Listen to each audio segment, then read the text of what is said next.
Good morning. Good morning, ma'am. Good morning, ma'am. Good morning, ma'am. Good morning, ma'am. Good morning, ma'am. Good morning, ma'am.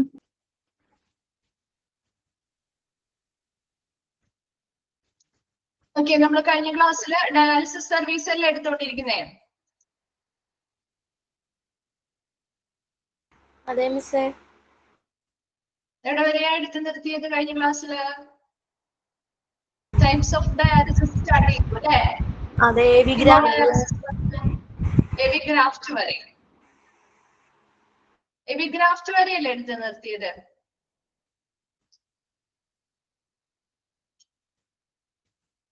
Okay okay, നമ്മൾ A V ഫിസ്റ്റുലയും A V ഗ്രാഫ്റ്റും പറഞ്ഞിരുന്നു. അത് രണ്ടും clear ആണോ?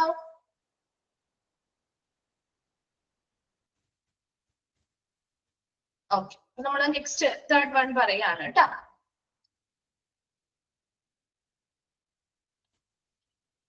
Next third one ആണ് vascular assess catheter. Catheter എന്ന് പറഞ്ഞ പേര് നമുക്ക് ഫെമിലിയർ ആയിരിക്കും അല്ലെ, നമ്മൾ കേട്ടിട്ടുള്ള പേരാണ്. അപ്പൊ വാസ്കുലാർ അസസ് കത്തീറ്റർ എന്ന് പറയുമ്പോഴും ഇത് നേരെ ഇതുപോലെ തന്നെ ഒരു തിൻ ആയിട്ടുള്ള ഒരു ഫ്ലെക്സിബിൾ ട്യൂബ് നമ്മുടെ ലാർജ് വെയിൽ ഏത് ഭാഗത്തെയാ, നെക്കിന്റെ ഭാഗത്തെ കഴുത്തിന്റെ ഭാഗത്തുള്ള ലാർജ് വെയില് ഒരു ഫ്ലെക്സിബിൾ ആയിട്ടുള്ള ഒരു ട്യൂബ് പ്ലേസ് ചെയ്തുകൊണ്ട് നമ്മൾ ഡയാലിസിസ് ചെയ്യുന്ന ഇതിന് വേണ്ടിയിട്ട് ഒരു അസസ് ക്രിയേറ്റ് ചെയ്യാണ്, ഒരു ഓപ്പണിംഗ് ക്രിയേറ്റ് ചെയ്യുന്ന ഇടമാണ് വാസ്കുലർ അസസ് കത്തീറ്റർ എന്ന് പറയുന്നത്. അവിടെ വാസ്കുലർ അസസ് കത്തീറ്റർ എന്ന് പറയുമ്പോൾ നിങ്ങൾ എപ്പോഴും ആലോചിക്കേണ്ടത് ഇത് നമ്മൾ ചെയ്യുന്നത് ഏത് ഭാഗത്തായിരിക്കും, നെക്കിന്റെ ഭാഗത്തായിരിക്കും കേട്ടോ. കണ്ടിട്ടുണ്ടോ ഡയാലിസിസ് ചെയ്യുന്ന ആളുകള് കഴുത്തിന്റെ ഭാഗമൊക്കെ അവർക്ക് കെട്ടിവെച്ച് നടക്കുന്നത് കണ്ടിട്ടുണ്ടോ? ഇങ്ങനെ സൈറ്റ് ഉണ്ടാക്കുന്നത് കൊണ്ടാണ്. കണ്ടിട്ടുണ്ടോ ആരെങ്കിലും? ഉണ്ട്. കണ്ടിട്ടില്ല, ചിലവർ കണ്ടിട്ടുണ്ടാവില്ല. എല്ലാവർക്കും നമ്മൾ ഈ ഒരു വാസ്കുലർ അസസ് കത്തീറ്റർ ചെയ്യാറില്ല കേട്ടാ.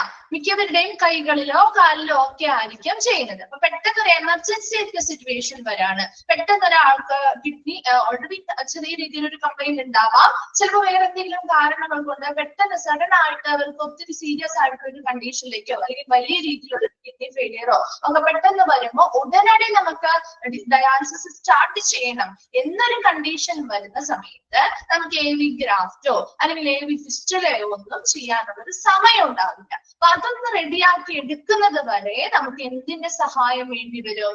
ഇങ്ങനെയുള്ള വാസ്കുലർ അസസ് കത്തീറ്ററിലൂടെ ആയിരിക്കും നമ്മൾ ആ ഉടനടി ആ ഒരു ഹീമോഡയാലിസിസ് സ്റ്റാർട്ട് ചെയ്യുന്നത് കേട്ടോ. അപ്പൊ നോക്കിയേ, vascular access catheter it is a flexible tube that is placed in a large vein, usually in your neck, only for short term hemodialysis. വളരെ ഷോർട്ട് ടേം ആയിട്ട് മാത്രം, ഒത്തിരി നാളൊന്നും നമുക്ക് ഈ ഒരു വാസ്കുലർ അസസ് കത്തീറ്ററിലൂടെ ഡയാലിസിസ് ചെയ്യാൻ പാടില്ല. അതിന് കുറച്ച് സൈഡ് എഫക്ട്സും കാര്യങ്ങളും ഉള്ളത് കൊണ്ടാണ് അങ്ങനെ അധികം നാള് പാടില്ല എന്ന് പറയുന്നത്. അപ്പൊ ഷോർട്ട് ടേം ആയിട്ടുള്ള ഒരു ഹീമോഡയാലിസിസ് ചോദിക്കാറുള്ള ഒരു ക്വസ്റ്റ്യൻ ആണ് കേട്ടോ. ഷോർട്ട് ടേം ആയിട്ട് ഹീമോഡയാലിസിന് വേണ്ടി ഉപയോഗിക്കാൻ പറ്റുന്ന ഒരു അസസ് സൈറ്റ് ഏതാണ് എന്ന് ചോദിച്ചാൽ ഏതാണത്? വാസ്കുലാർ അസസ് കത്തീറ്റർ ആണ് കേട്ടോ. അപ്പൊ ഇതൊരു ഫ്ലെക്സിബിൾ ട്യൂബ് നമ്മുടെ നെക്കില്, നമ്മുടെ കഴുത്തിന്റെ ഭാഗത്തെ ലാർജ് വെയില് ഒരു ഫ്ലെക്സിബിൾ ട്യൂബ് പ്ലേസ് ചെയ്തുകൊണ്ട് നമ്മൾ ഡയാലിസിസ് ചെയ്യാൻ വേണ്ടി സെറ്റ് ചെയ്യുന്ന എന്താണ് ഒരു അസസ് സൈറ്റ് ആണ് വാസ്കുലാർ അസസ് കത്തീറ്റർ എന്ന് പറയുന്നത്. ഇത് ഷോർട്ട് ടേം ആയിട്ടുള്ള ഹീമോ ഡയാലിസിസിന് വേണ്ടിയിട്ടാണ് എന്ന് കൂടി ഓർത്തിരിക്കണം കേട്ടോ. Then if kidney disease has progressed rapidly, a patient may not have time for placement for an AV fistula or AV graft before beginning hemodialysis treatment. അപ്പൊ നമുക്കൊരു പെട്ടെന്ന്, അതായത് kidney disease has progress rapidly, പെട്ടെന്ന് ഒരു kidney disease ഉള്ള കണ്ടീഷനുള്ള patients ഉടനടി ചിലപ്പോൾ പെട്ടെന്ന് എന്തെങ്കിലും മറ്റു കാരണങ്ങളാല് അവർക്ക് വളരെ സീരിയസ് ആയിട്ടൊരു കണ്ടീഷനിലേക്ക് അവരുടെ പോവുകയാണെങ്കിൽ ആ ഒരു സമയത്ത് നമുക്ക് ഉടനെ ഒരു ഹീമോഡയാലിസിസ് സ്റ്റാർട്ട് ചെയ്യണമെങ്കിൽ നമുക്ക് അവിടെ ഒരു എ വി ഫിസ്റ്റുലയോ എ വി ഗ്രാഫ്റ്റോ ഒക്കെ ക്രിയേറ്റ് ചെയ്തെടുക്കാൻ കുറച്ച് സമയം വേണം. അത് പെട്ടെന്ന് നമ്മൾ ചെയ്യാൻ പറ്റുന്ന ഒരു കാര്യമല്ല. ചെറിയൊരു മൈനർ സർജറിയിലൂടെയൊക്കെ കുറച്ച് ദിവസം എടുത്താണ് നമ്മൾ സെറ്റ് ചെയ്ത് റെഡിയാക്കി എടുക്കുന്നത്. അപ്പൊ അത്രയും സമയം നമുക്ക് ചിലപ്പോൾ ഈ പേഷ്യൻസിന് കൊടുക്കാനുണ്ടാവില്ല. ഉടനെ അവർക്ക് ഹീമോഡയാലിസിസ് സ്റ്റാർട്ട് ചെയ്യണം എന്നൊരു കണ്ടീഷൻ വന്നു കഴിഞ്ഞാൽ നമുക്ക് അപ്പോൾ ചെയ്യാൻ പറ്റുന്ന ഒരു അസസ് സൈറ്റ് ആണ് വാസ്കുലാർ അസസ് കത്തീറ്റർ എന്ന് പറയും. ക്ലിയർ ആണോ? അത്രയും ഓക്കെ ആണോ? മനസ്സിലായോ വാസ്കുലാർ അസസ് കത്തീറ്റർ എന്താന്ന്? ഓക്കെ. ഇനി നമ്മൾ രണ്ട് ഡോക്ടേഴ്സിനെ കുറിച്ചാണ് പഠിക്കാൻ പോകുന്നത് കേട്ടോ. രണ്ട് ഡോക്ടേഴ്സിന്റെയും എക്സാം ചോദിക്കാറുണ്ട് എക്സാമിന്. രണ്ടുപേരുടെയും ഒന്ന് അണ്ടർലൈൻ ചെയ്ത് വെച്ചിട്ട് ഫസ്റ്റ് വൺ ആണ് നെഫ്രോളജിസ്റ്റ്. കേട്ട് കാണുമല്ലോ. A nephrologist is a doctor who specializes in kidney problems. കിഡ്നിയുമായി ബന്ധപ്പെട്ട പ്രശ്നങ്ങളിൽ സ്പെഷ്യലൈസ്ഡ് ആയിട്ടുള്ള ഒരു ഡോക്ടറാണ് നെഫ്രോളജിസ്റ്റ്. ചോദിക്കാം, that is A doctor who specialises in kidney problems എന്ന് ചോദിച്ചാൽ ആരാണ് അതിന്റെ ആൻസർ? നെഫ്രോളജിസ്റ്റ് ആണ് കേട്ടോ. പല കാർഡിയോളജിസ്റ്റ്, റേഡിയോളജിസ്റ്റ് അങ്ങനെ ഒത്തിരി ഓപ്ഷൻസ് ഉണ്ടാവും. അപ്പൊ അതിൽ തെറ്റാണ്, നെഫ്രോളജിസ്റ്റ് ആണ്. കിഡ്നി പ്രോബ്ലംസുമായി ബന്ധപ്പെട്ടുള്ള വ്യക്തിയാണ്, സ്പെഷ്യലൈസ്ഡ് ആയിട്ടുള്ള ഡോക്ടറാണ് നെഫ്രോളജിസ്റ്റ്. ഇനി അടുത്തതായിട്ട് മറ്റൊരു ഡോക്ടറാണ് ഇന്റർവെൻഷണൽ റേഡിയോളജിസ്റ്റ്. ഒന്ന് അണ്ടർലൈൻ ചെയ്തിട്ടേ, ഇന്റർവെൻഷണൽ റേഡിയോളജിസ്റ്റ് ആരാണ്? A doctor who utilises medical imaging tools to execute operations and perform the venous catheter placement procedure in a hospital or an outpatient center. ഇപ്പൊ ഹോസ്പിറ്റലിലോ അല്ലെങ്കിൽ ഒരു ഔട്ട് പേഷ്യന്റ് സെന്ററിലോ എന്താണ് medical imaging ടൂളുകൾ ഉപയോഗിച്ചുകൊണ്ട്. ഏതൊക്കെയാ medical imaging ടൂളുകൾ? നമ്മൾ പഠിച്ചില്ലേ, റേഡിയോളജി ഡിപ്പാർട്ട്മെന്റിൽ പഠിച്ചില്ലേ? പഠിച്ചിരുന്നോ മെഡിക്കൽ ഇമേജിംഗ് ടൂളുകള്? പഠിച്ചിരുന്നോ? പഠിച്ചോ? ഓർക്കുന്നുണ്ടോ? എക്സ്റേ, സ്കാൻ, അൾട്രാസൗണ്ട് അല്ലെ, CT സ്കാൻ, MRI അല്ലെ. അപ്പൊ അതുപോലെ ഒത്തിരി ഇപ്പൊ ആൻജിയോഗ്രാം ഒക്കെ പഠിച്ചില്ലേ നമ്മൾ? ആൻജിയോപ്ലാസ്റ്റി ഇതൊക്കെ പഠിച്ചില്ലേ? അപ്പൊ അങ്ങനെയുള്ള പ്രത്യേകതകൾ അല്ലെങ്കിൽ അങ്ങനെയുള്ള മെഡിക്കൽ ഇമേജിംഗ് ടൂളുകൾ ഉപയോഗിച്ചുകൊണ്ട് എന്ത് ചെയ്യുന്നു? Venous catheter placement procedure. നമ്മൾ വീനസ് കത്തീറ്റർ ഒരു അസസ് ക്രിയേറ്റ് ചെയ്യുന്നത് നമ്മൾ പറഞ്ഞിരുന്നു അല്ലെ. ഈ വീനസ് കത്തീറ്റർ പ്ലേസ് ചെയ്യാൻ വേണ്ടിയിട്ട് അതിനനുസരിച്ച് സ്പെഷ്യലൈസ്ഡ് ആയിട്ടുള്ള ഡോക്ടേഴ്സ് ഉണ്ടായിരിക്കും. അല്ലാതെ സാധാരണ ഡോക്ടേഴ്സ് അല്ലാതെ പെർഫോം ചെയ്യുന്നത്. അപ്പൊ അതിനു വേണ്ടി ഒരു ഔട്ട് പേഷ്യന്റ് സെന്ററിലായിക്കോട്ടെ അല്ലെങ്കിൽ ഒരു ഹോസ്പിറ്റലിലായിക്കോട്ടെ അതിനു വേണ്ടി സ്പെഷ്യലൈസ്ഡ് ആയിട്ടുള്ള ഇതിനു വേണ്ടി ഈ മെഡിക്കൽ ഇമേജിംഗ് ടൂളുകൾ ഉപയോഗിച്ചുകൊണ്ട് അതൊക്കെ എന്താ നമുക്കൊരു ആൻജിയോഗ്രാം കാര്യങ്ങളൊക്കെ ചെയ്ത് കഴിഞ്ഞാൽ ആ വെയിൻസിന്റെ ഒക്കെ കൃത്യമായിട്ടുള്ള പൊസിഷൻസും കാര്യങ്ങളും അറിയാൻ പറ്റും. അതിലേക്ക് കൃത്യമായിട്ട് ഈ പറയുന്ന വീനസ് കത്തീറ്റർ പ്ലേസ്മെന്റുകൾ, കത്തീറ്റർ പ്ലേസ് ചെയ്യുന്ന പ്രൊസീജിയേഴ്സ് നടപ്പിലാക്കുന്ന ഒരു ഡോക്ടറാണ് ഇന്റർവെൻഷണൽ റേഡിയോളജിസ്റ്റ്. അപ്പൊ ഈ പറയുന്ന കിഡ്നിയുമായി ബന്ധപ്പെട്ട ഒരു വ്യക്തി വന്നാല് അവർക്ക് ഇങ്ങനെയുള്ള അസസ് സൈറ്റുകൾ ക്രിയേറ്റ് ചെയ്യണം, അവർക്കൊരു ഹീമോഡയാലിസിസ് സ്റ്റാർട്ട് ചെയ്യണമെങ്കിൽ അവിടെ ഒരു നെഫ്രോളജിസ്റ്റിന്റെയും പ്രസൻസ് ആവശ്യമാണ്. ഇങ്ങനെയുള്ള പ്രൊസീജിയർ ചെയ്യാനായിട്ട് ഇന്റർവെൻഷണൽ റേഡിയോളജിസ്റ്റിന്റെയും സാന്നിധ്യം ആവശ്യമാണ്. അപ്പൊ രണ്ട് ഡോക്ടേഴ്സ് ആണ് നമുക്ക് ഇവിടെ പഠിക്കാനായിട്ട് പ്രത്യേകമായിട്ട് എടുത്തു തന്നിരിക്കുന്നത്. രണ്ടുപേരുടെയും മാറി മാറി എക്സാമിന് ചോദിക്കാറുണ്ട് കേട്ടോ. വളരെ ഇമ്പോർട്ടന്റ് ആണ്, നോട്ട് ചെയ്ത് വെക്കുക കേട്ടോ. ക്ലിയർ ആണോ? രണ്ട് ഡോക്ടേഴ്സിന്റെയും കാര്യം ഓക്കെ ആണോ?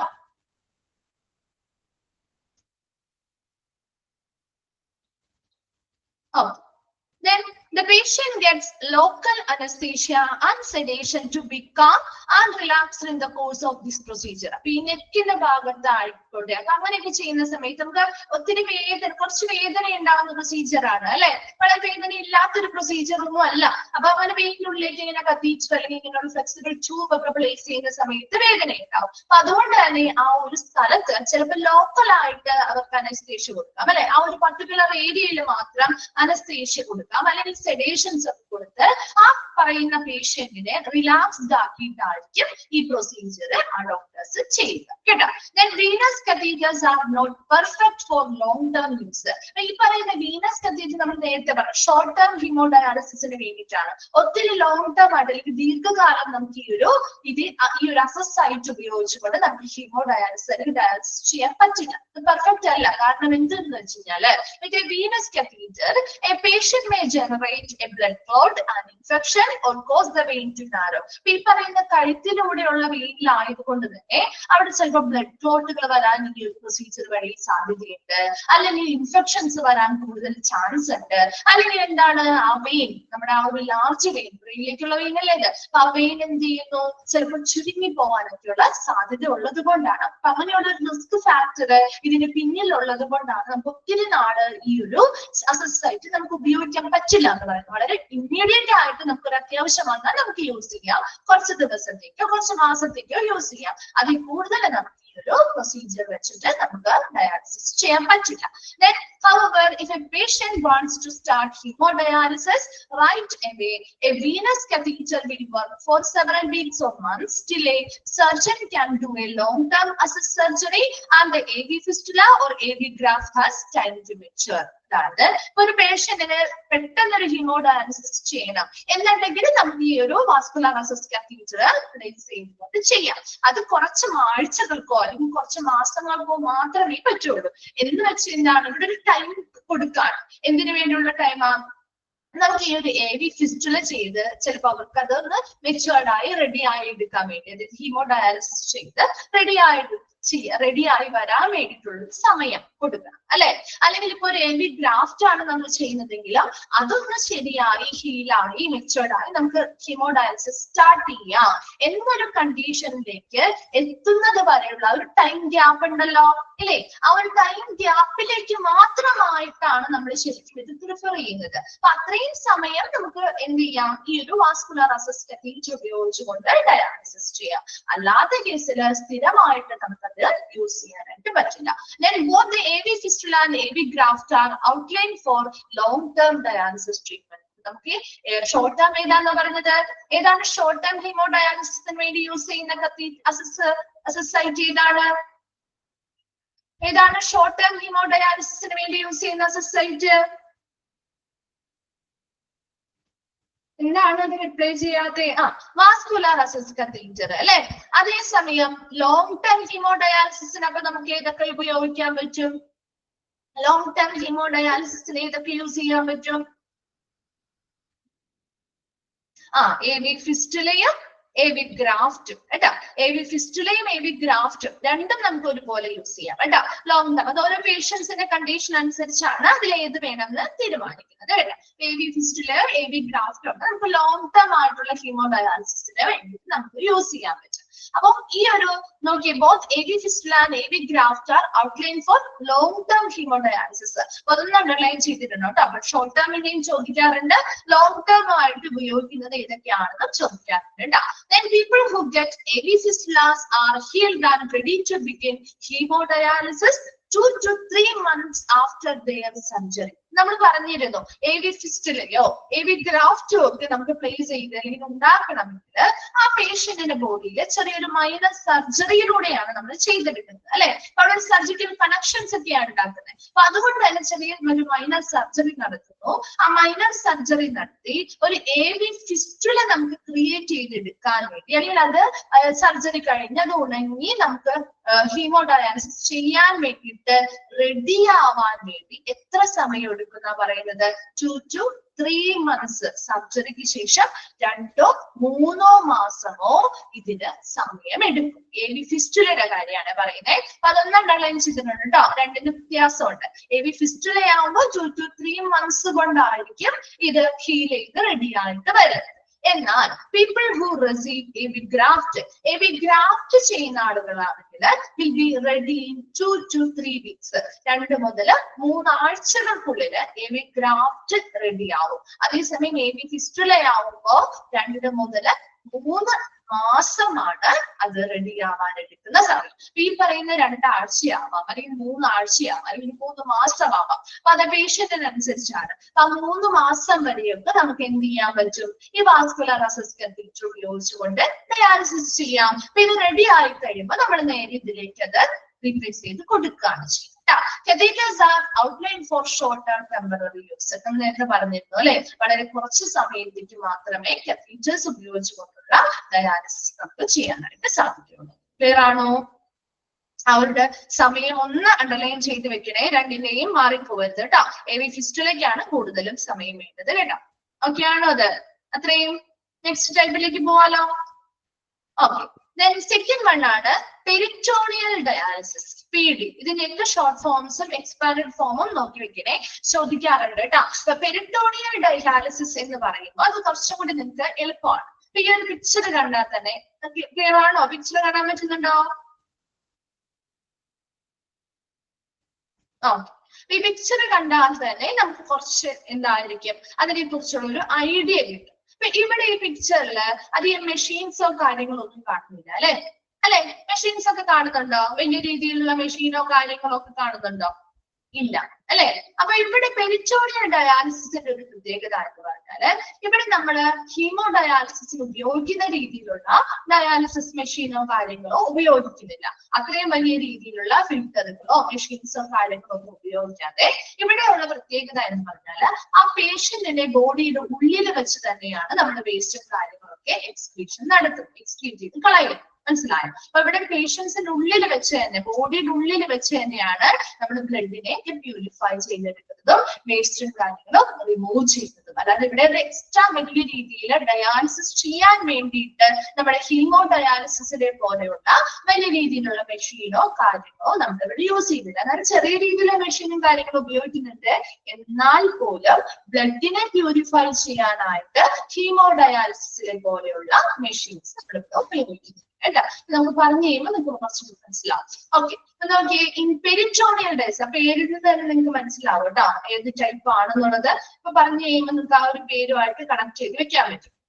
In peritoneal dialysis, the blood is purified inside your own body instead of using a dialyzer machine. ഒന്നണ്ടർലൈൻ ചെയ്തിട്ടേ, പെരിറ്റോണിയൽ ഡയാലിസിസ് എന്ന് പറഞ്ഞാല് ഈ ഒരു ഡയാലൈസർ മെഷീൻ അല്ലെങ്കിൽ ഒരു ഡയാലിസിസ് ചെയ്യാൻ വേണ്ടിയുള്ള ഒരു മെഷീന്റെ സഹായമില്ലാതെ നമുക്ക് അവരുടെ ബോഡിയുടെ ഉള്ളിൽ വെച്ച് തന്നെ ബ്ലഡിനെ പ്യൂരിഫൈ ചെയ്തെടുക്കാൻ പറ്റുന്ന ഒരു ടൈപ്പ് ഓഫ് ഡയാലിസിസ് ആണ് പെരിറ്റോണിയൽ ഡയാലിസിസ് എന്ന് പറയുന്നത്. For this kind of dialysis, the lining of your abdomen or belly area, also called the peritoneum, is used as a filter.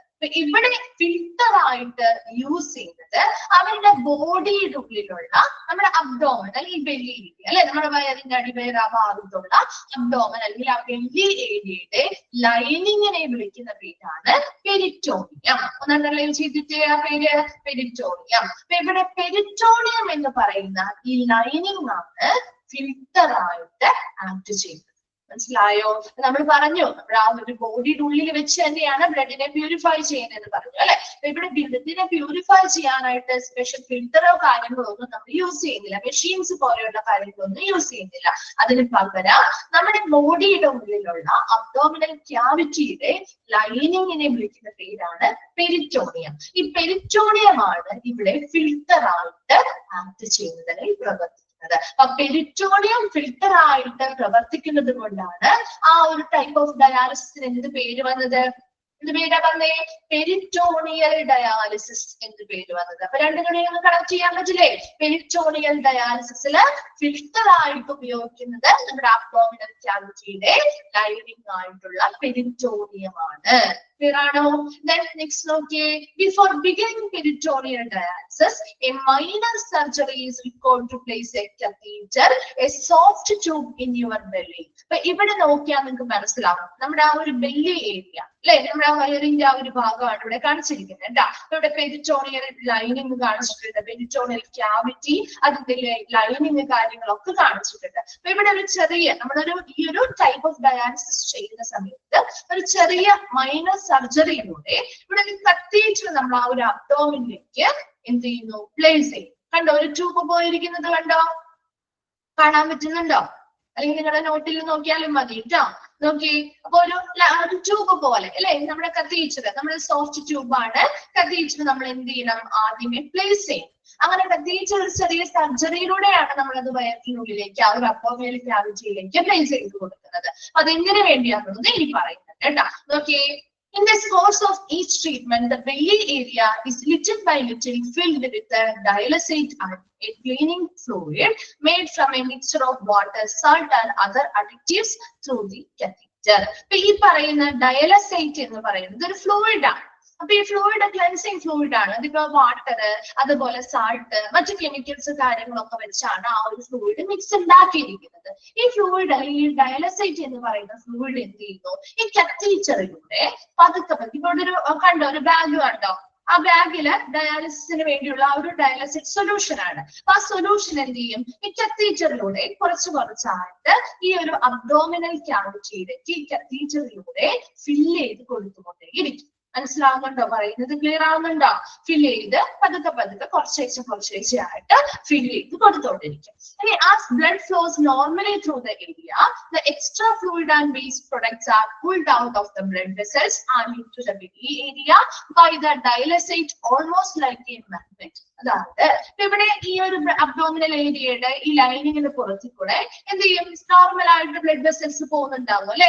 ഇല്ലേ? നമ്മുടെ എല്ലാ ഭാഗത്തിൽ കൂടിയും ബ്ലഡ് വെസൽസ് പോകുന്നുണ്ട് ഇല്ലേ? അപ്പൊ ഈ ഒരു അബ്ഡോമിനൽ ഭാഗത്തിൽ കൂടിയും ബ്ലഡ് വെസൽസ് പോകുന്നുണ്ട് അല്ലെ? ഈ ഒരു ലൈനിങ്ങിന്റെ പുറത്തിൽ കൂടെ പോകുന്ന ബ്ലഡ് വെസൽസ് നോർമൽ ആയിട്ട് അതിൽ ഫ്ലോ ചെയ്ത് പോവായിരിക്കും അല്ലെ?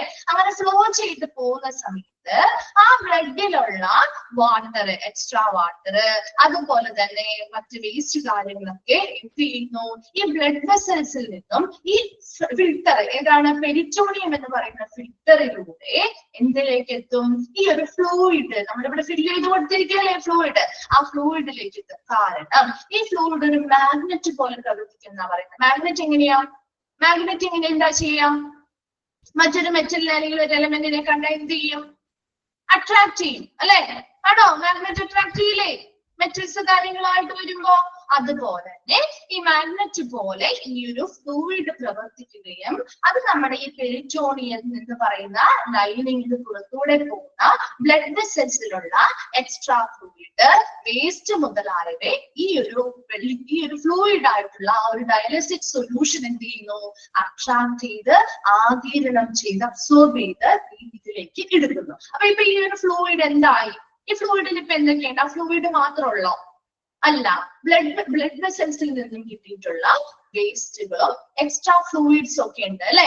ഇനി നമുക്ക് എന്ത് ചെയ്യണം? ഇതിനെ റിമൂവ് ചെയ്ത് കളയാം, വേണ്ടേ? അപ്പൊ വയറിൽ ആ ഫ്ലൂയിഡ് ഫില്ലായിട്ട് ഇരിക്കുമായിരിക്കും. അങ്ങനെ ഫില്ലായിട്ട് ഇരുന്ന് കഴിയുന്ന സമയത്താണ് ഈ പ്രൊസീജിയർ നടക്കുന്നത്. ഇതിന് ശേഷം നമ്മൾ ഇപ്പൊ കുറച്ച് മണിക്കൂറുകൾ റെസ്റ്റ് ചെയ്യാൻ പറ്റും. അപ്പോഴാണ്, പെട്ടെന്ന് അങ്ങനെ ചെയ്യാനൊന്നും പറ്റില്ലല്ലോ. അപ്പൊ കുറച്ച് മണിക്കൂറുകൾക്ക് ശേഷം after a few hours the fluid mixture is emptied out from your belly using the same catheter and valve that was used at the beginning of the treatment. Then peritoneal dialysis can be done almost anywhere if you have the supplies needed to do the treatment. അപ്പൊ ഇവിടെ നമുക്ക് ഒത്തിരി സമയമൊന്നും വേണ്ട, കുറച്ച് മണിക്കൂറുകൾ വേണം. അപ്പൊ കുറച്ച് മണിക്കൂറുകൾ ഇങ്ങനെ ഫ്ലൂയിഡ് ഫില്ല് ചെയ്ത് നമ്മൾ വെയിറ്റ് ചെയ്യുന്നു. അങ്ങനെ വെയിറ്റ് ചെയ്ത് കഴിഞ്ഞ് കഴിയുമ്പോൾ ഈ ഒരു ഫ്ലൂയിഡ് എന്ത് ചെയ്യുന്നു? അതിലൂടെ പോകുന്ന ബ്ലഡ് വെസൽസിൽ നിന്നും എക്സ്ട്രാ ഫ്ലൂയിഡ്സ്, വേസ്റ്റ് ഒക്കെ ആഗിരണം ചെയ്യുന്നു. അബ്സോർബ് ചെയ്ത് കഴിഞ്ഞ് കഴിയുമ്പോൾ ഈ ഫ്ലൂയിഡ് നമുക്ക് പിന്നീട് എന്ത് ചെയ്യണം? ഈ ബെല്ലി ഏരിയയിൽ നമ്മുടെ വയറിന്റെ ഭാഗത്ത് നിന്ന് റിമൂവ് ചെയ്ത് കളഞ്ഞത് അല്ലെ? അപ്പൊ അതിനു വേണ്ടി ആ സെയിം കത്തീറ്ററിലൂടെ തന്നെ നമ്മൾ ആദ്യം ഫില്ല് ചെയ്ത് കൊടുക്കാൻ വേണ്ടിയിട്ട് ഒരു ബാഗ് യൂസ് ചെയ്തില്ലേ അല്ലേ? ഇവിടെ മുകളിൽ ഒരു ബാഗ് കണ്ടില്ലേ? അതേ ബാഗ് തന്നെ ഫില്ല് ചെയ്ത് കൊടുത്താൽ പിന്നെ നമുക്ക് ആ ബാഗിന്റെ ആവശ്യമില്ല അല്ലെ? അത് കഴിഞ്ഞ് നമ്മൾ തിരിച്ച് ഇതേ സംഭവം നമ്മൾ തിരിച്ച് റിമൂവ് ചെയ്തെടുക്കണം ബോഡിയിൽ നിന്ന്. അപ്പൊ ആ ഫ്ലൂയിഡ് റിമൂവ് ചെയ്തെടുക്കാൻ വേണ്ടി അതേ സെയിം കത്തീറ്ററിലൂടെ പുറത്തേക്ക് ആ സെയിം ബാഗ് ഉപയോഗിച്ചുകൊണ്ട് തന്നെ നമ്മൾ റിമൂവ് ചെയ്ത് മാറ്റാണ് ചെയ്യുന്നത്. അപ്പൊ അങ്ങനെ ചിലപ്പോ 1, 2, 3 പ്രാവശ്യമൊക്കെ ഈ പ്രൊസീജിയർ റിപ്പീറ്റ് ചെയ്യും. അങ്ങനെ ചെയ്യുമ്പോഴാണ് പൂർണ്ണമായിട്ടും നമുക്ക് ഒരുവിധമുള്ള വേസ്റ്റും വാട്ടറും ഒക്കെ കളയാൻ പറ്റുന്നത്. അല്ലെങ്കിൽ ഒറ്റ ടൈം കൊണ്ട് തന്നെ മുഴുവനായിട്ടൊന്നും പോവില്ല കേട്ടാ. എന്നാൽ പോലും നമുക്കൊരു വീട്ടിലിരുന്ന് കൊണ്ട്, അതാണ് ഇവിടെ ലാസ്റ്റ് പോയിന്റ് ആയിട്ട് പറയുന്നത്. ഓക്കെ, നമുക്ക് ഈ ഒരു പെരിറ്റോണിയൽ ഡയാലിസിസ് ട്രീറ്റ്മെന്റ് നമുക്ക് എവിടെ ഓൾമോസ്റ്റ് നമുക്ക് എവിടെ വേണമെങ്കിലും ഇരുന്ന് ചെയ്യാം. അതിന് വേണ്ടിയിട്ടുള്ള സാധനങ്ങൾ നമ്മുടെ കയ്യിൽ, ആ ട്രീറ്റ്മെന്റിന് ആവശ്യമായ സാധനങ്ങൾ നമ്മുടെ കയ്യിലുണ്ടെങ്കിൽ നമുക്ക് വീട്ടിലിരുന്നോ അല്ലെങ്കിൽ നമുക്ക് വേറെ എവിടെയെങ്കിലും പുറത്തിരുന്നോ ഒക്കെ നമുക്ക് എന്ത് ചെയ്യാൻ പറ്റും? ഈ ഒരു പെരിറ്റോണിയൽ ഡയാലിസിസ് ചെയ്യാനായിട്ട് സാധിക്കും. അതിനാവശ്യമായ സാധനങ്ങൾ നമ്മുടെ കയ്യിൽ എപ്പോഴും വേണമെന്ന് മാത്രം, അവൈലബിൾ ആയിരിക്കണം എന്ന് മാത്രം. അല്ലാതെ ഒരു വലിയ രീതിയിലുള്ള ഒരു മെഷീനോ കാര്യങ്ങളോ ഒന്നും ഉപയോഗിച്ചല്ല നമ്മൾ ഈ ഒരു ഡയാലിസിസ് ചെയ്യുന്നത്. ക്ലിയർ ആവുന്നുണ്ടോ? പെരിറ്റോണിയൽ ഡയാലിസിസ് പറഞ്ഞാൽ സിമ്പിൾ ആയിട്ട് എന്താ പറയാൻ പറ്റുക? നമുക്ക് ഇവിടെ നമ്മുടെ മറ്റൊരു ഡയാലിസിസ് മെഷീൻ പോലെയുള്ള വലിയ മെഷീൻസോ കാര്യങ്ങളുടെയോ സഹായമില്ലാതെ ആ വ്യക്തിയുടെ ബോഡിയുടെ ഉള്ളിൽ വെച്ച് തന്നെ നമ്മൾ ബ്ലഡിനെ പ്യൂരിഫൈ ചെയ്യുന്ന ഒരു ടൈപ്പ് ഓഫ് ഡയാലിസിസ് ആണ് പെരിറ്റോണിയൽ ഡയാലിസിസ്. ഇതിനു വേണ്ടി നമ്മൾ ഫിൽറ്റർ ആയിട്ട് പ്രവർത്തിക്കുന്നത് അബ്ഡോമിനൽ ക്യാവിറ്റി അല്ലെങ്കിൽ അബ്ഡോമിനൽ ഏരിയയിൽ, ബെല്ലി ഏരിയയുടെ ലൈനിങ് ആയിട്ടുള്ള പെരിറ്റോണിയം ആണ്. അതുകൊണ്ട് അതുകൊണ്ടാണ് ആ ഒരു ടൈപ്പ് ഓഫ് ഡയാലിസിസിന് പെരിറ്റോണിയൽ ഡയാലിസിസ് എന്ന് പേര് വന്നതും. ഇനി ഇവിടെ ഈ ഒരു ഫിൽട്ടർ എന്താണ്, നമ്മളൊരു ഈ ഒരു സർജറി ചെറിയൊരു മൈനർ സർജറി ചെയ്താണ് നമ്മൾ ഈ ഒരു ഡയാലിസിസ് സ്റ്റാർട്ട് ചെയ്യുക. അപ്പൊ അതിന് വേണ്ടിയിട്ട് നമ്മൾ ചെറിയൊരു മൈനർ സർജറി ആ ഒരു അബ്ഡോമിനൽ ഏരിയയിൽ ചെയ്യുന്നു. ഒരു സ്മോൾ ഫ്ലെക്സിബിൾ ആയിട്ടുള്ള ട്യൂബ് കാത്തീറ്റർ അവിടെ പ്ലേസ് ചെയ്യുന്നു.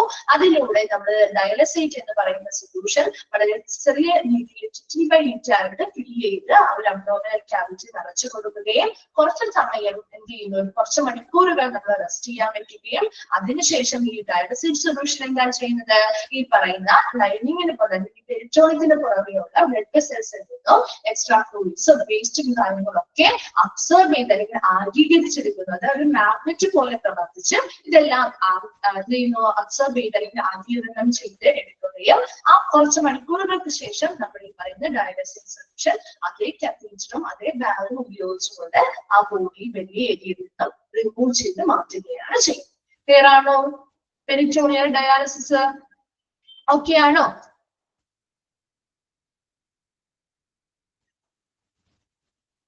ഓക്കെ. ഇനി നമ്മള് പെരിറ്റോണിയൽ ഡയാലിസിസ് ഒരു 3 ടൈപ്പ് ഓഫ് പെരിറ്റോണിയൽ ഡയാലിസിസ് പഠിക്കാനുണ്ട് കേട്ടോ. Peritoneal dialysis are of 3 types, 3 എണ്ണമുണ്ട്. ഈ 3 എണ്ണത്തിന്റെയും എക്സ്പാൻഡഡ് ഫോം നിർബന്ധമായിട്ട് പഠിച്ചിരിക്കണേ. ഏതെങ്കിലും ചോദിക്കാനുള്ള ക്വസ്റ്റ്യൻ ആണ് കേട്ടോ. പറഞ്ഞിരുന്നു നേരത്തെയും ഈ ഒരു ചാപ്റ്ററിൽ ഒത്തിരി എക്സ്പാൻഡഡ് ഫോംസും ഷോർട്ട് ഫോമുകളും ഉണ്ട്. അപ്പൊ അത് ഒരു പേജിൽ ഒരു പേപ്പർ എടുത്തിട്ട് നിങ്ങളുടെ നോട്ട്സ് ഉണ്ടാവുമല്ലോ, നിങ്ങളുടെ നോട്ട്സിൽ ഓരോന്നും ഈ ഒരു ചാപ്റ്ററുമായി ബന്ധപ്പെട്ട എക്സ്പാൻഡഡ് ഫോമും ഷോർട്ട് ഫോംസും അതൊന്ന് സെപ്പറേറ്റ് തന്നെ എഴുതി വെച്ച് പഠിക്കാം കേട്ടോ.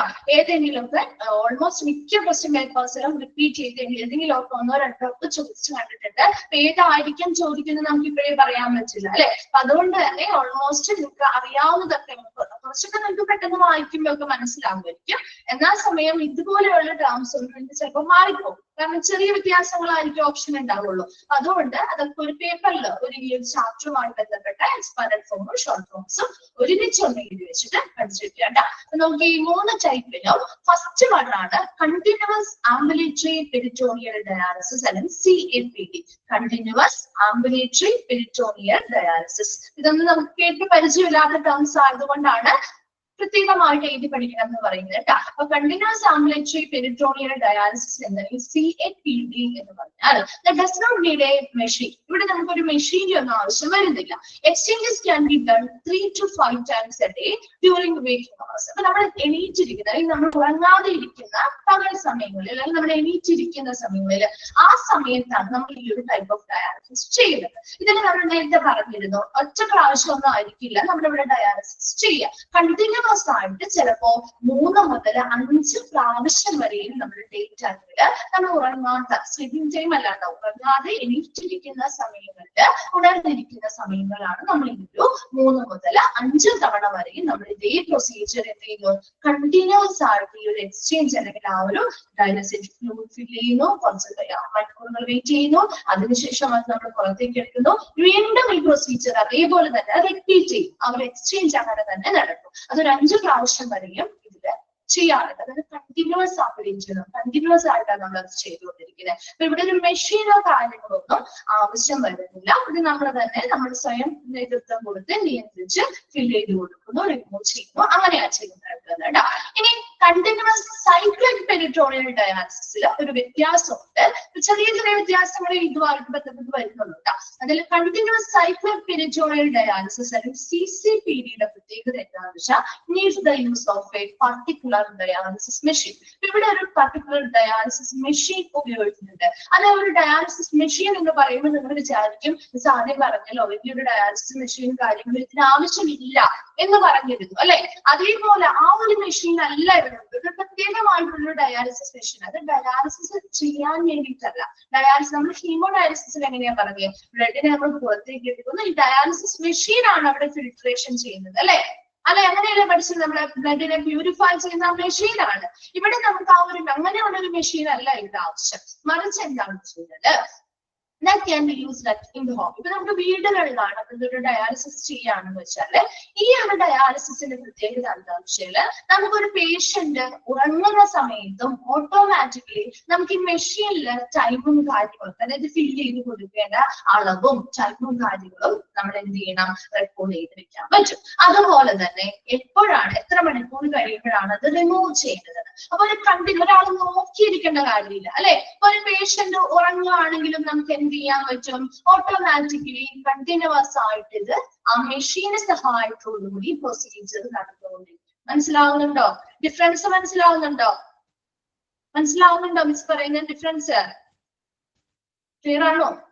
ഓക്കെ. അപ്പൊ CAPD-യും CCPD-യും തമ്മിലുള്ള രണ്ട് വ്യത്യാസങ്ങളാണ് കേട്ടോ. CAPD-യിൽ നമുക്ക് പറയുമ്പോൾ എന്താണ്, അവിടെ CAPD-യിൽ ഇങ്ങനെ ഒരു മെഷീൻ ഒന്നും ആവശ്യമായിട്ട് വരുന്നില്ല. മെഷീൻ നമ്മൾ യൂസ് ചെയ്യുന്നില്ല. മറിച്ച് നമ്മൾ പേഷ്യന്റ് ഉണർന്നിരിക്കുന്ന സമയങ്ങളിലാണ് നമ്മൾ CAPD ചെയ്യുന്നത്. മനസ്സിലായോ? ആ ഒരു വ്യത്യാസം മനസ്സിലായോ? അവിടെ പ്രത്യേകമായിട്ടുള്ള ഒരു മെഷീൻ നമ്മൾ യൂസ് ചെയ്യുന്നില്ല. പേഷ്യൻസ് ഉണർന്നിരിക്കുന്ന സമയങ്ങളിലാണ് നമ്മൾ ആ പ്രൊസീജിയർ ചെയ്യുന്നത്. നമ്മൾ ചിലപ്പോ ഒരു 3 പ്രാവശ്യമോ അല്ലെങ്കിൽ ചിലപ്പോൾ ഒരു ദിവസത്തിൽ അത് 5 പ്രാവശ്യമോ നമ്മൾ ഈ പ്രൊസീജിയർ റിപ്പീറ്റ് ചെയ്തുകൊണ്ടാണ് അവിടെ ഈ പറയുന്ന ബ്ലഡിനെ പ്യൂരിഫിക്കേഷൻ നടത്തുന്നത്. ക്ലിയർ ആണോ? CAPD ക്ലിയർ ആണോ? മനസ്സിലായോ CAPD എന്താന്നുള്ളത്? ഓക്കെ. അപ്പൊ CCPD-യുടെ അല്ലെങ്കിൽ കണ്ടിന്യൂസ് സൈക്ലിക് പെരിറ്റോണിയൽ ഡയാലിസിസിന്റെ പ്രത്യേകത, ഇവിടെ നമ്മൾ ഒരു പർട്ടിക്കുലർ ആയിട്ട് ഒരു ഡയാലിസിസ് മെഷീൻ ഉപയോഗിക്കുന്നുണ്ട് കേട്ടോ, ഉപയോഗിക്കുന്നുണ്ട്. ആ ഒരു മെഷീൻ എന്ന് പറയുന്നത് നമുക്ക് വീടുകളിലൊക്കെയാണ് നമ്മൾ ഈ പെരിറ്റോണിയൽ ഡയാലിസിസ് ചെയ്യുന്നതെങ്കിൽ ആ പേഷ്യന്റിന് ചിലപ്പോൾ ഉറങ്ങുന്ന സമയത്ത് പോലും നമുക്ക് ഈ ഒരു മെഷീന്റെ സഹായത്തോടു കൂടി നമുക്ക് എന്ത് ചെയ്യാൻ പറ്റും, ഈ പെരിറ്റോണിയൽ ഡയാലിസിസ് ചെയ്യാൻ പറ്റും. മനസ്സിലായോ?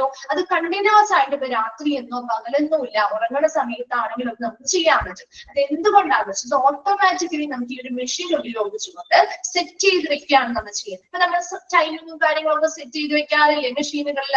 അതുപോലെ തന്നെ ഈ പറയുന്ന പർട്ടിക്കുലർ ഡയാലിസിസ് മെഷീനിൽ നമ്മൾ എന്ത് ചെയ്യുന്നു, എപ്പോ വേണം ഈ ഫ്ലൂയിഡ് എപ്പോഴാണ് ഇവരുടെ അബ്ഡോമിനൽ ക്യാവിറ്റിയിൽ ഫില്ല് ചെയ്ത് കൊടുക്കേണ്ടത്, എത്ര എമൗണ്ട് ഓഫ് ഫ്ലൂയിഡ് ആണ് ഫില്ല് ചെയ്യേണ്ടത്, എത്ര മണിക്കൂറുകൾ റെസ്റ്റ് ചെയ്യാൻ വെക്കണം, എപ്പോഴാണ് എത്ര മണിക്കൂർ കഴിഞ്ഞ് എപ്പോഴാണ് പുറത്തേക്ക് ഈ ഫ്ലൂയിഡിനെ റിമൂവ് ചെയ്ത് മാറ്റേണ്ടത്, അതിനുശേഷം എത്ര എമൗണ്ട് ആണ് പിന്നെയും കൊടുക്കേണ്ടത്, എത്ര പ്രാവശ്യം റിപ്പീറ്റ് ചെയ്ത് ചെയ്യണം, ഇങ്ങനെയുള്ള കാര്യങ്ങളൊക്കെ നമുക്ക് ഓട്ടോമാറ്റിക്കലി ഇതിൽ സെറ്റ് ചെയ്ത് വെക്കാം. ഈ ഡയാലിസിസ് മെഷീന്റെ സഹായത്തില് സെറ്റ് ചെയ്ത് വെക്കാം. അപ്പോൾ ഒരാളുടെ നിർത്തണമെന്നില്ല. ഒരാൾക്ക് രാത്രിയാണ് നമ്മൾ ഉറങ്ങണമെങ്കിൽ ആ പേഷ്യന്റിന് ഉറങ്ങാം, നോക്കി നിൽക്കേണ്ട കാര്യമൊന്നുമില്ല. ഈ മെഷീന്റെ സഹായത്തോടു കൂടി ഓട്ടോമാറ്റിക് ആയിട്ട് ഈ ഒരു exchange process നടന്നുകൊണ്ടിരിക്കും.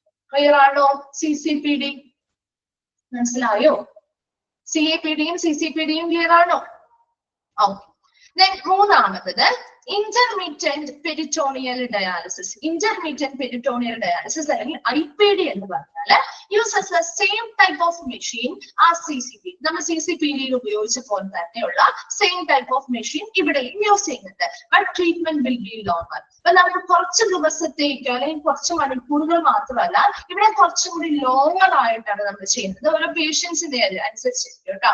IPD can be done at home but it is usually in the hospital. നമുക്ക് വീട്ടിൽ ഈ IPD ചെയ്യാം, പക്ഷെ കൂടുതലും നമ്മുടെ ഹോസ്പിറ്റലിലൊക്കെ ചെയ്യുന്നത്. കാരണം ആ പേഷ്യൻസിന് ചിലപ്പോൾ ഓരോ പേഷ്യൻസിന്റെ ബോഡിയിൽ അവർക്ക് ചിലപ്പോൾ ബ്ലഡില് വേസ്റ്റ് അടിഞ്ഞു കൂടുതൽ എമൗണ്ട് ഒക്കെ വ്യത്യാസം. ചിലരുടെ ബോഡിയിൽ ബ്ലഡ് വേസ്റ്റ് കൂടുതലായിരിക്കും അല്ലെങ്കിൽ വാട്ടറിന്റെ ലെവൽ കൂടുതലായിരിക്കും. അപ്പൊ അങ്ങനെയുള്ള പേഷ്യൻസ് ഒക്കെ വരുമ്പോൾ അവർക്ക് ഇതേ മെഷീന്റെ സഹായത്തോടു കൂടി തന്നെ കുറച്ച് ലോവർ ആയിട്ട് നമുക്ക് ട്രീറ്റ്മെന്റുകൾ, കുറച്ച് സമയം എടുത്തുകൊണ്ട് ട്രീറ്റ്മെന്റുകളോ കാര്യങ്ങളോ ചെയ്യുന്ന ഒരു പ്രൊസീജിയറാണ് ഇന്റർമീഡിയന്റ് പെരിറ്റോണിയൽ ഡയാലിസിസ് അല്ലെങ്കിൽ IPD എന്ന് പറയുന്നത്. ഇത് നമുക്ക് വീടുകളിലേക്കാൾ കൂടുതൽ യൂഷ്വലി ചെയ്യുന്നത് ഹോസ്പിറ്റലുകളിലായിരിക്കും. മറ്റൊരെണ്ണം നമുക്ക് വീട്ടിൽ തന്നെ ചെയ്യാൻ പറ്റുന്ന പ്രൊസീജിയറാണ്.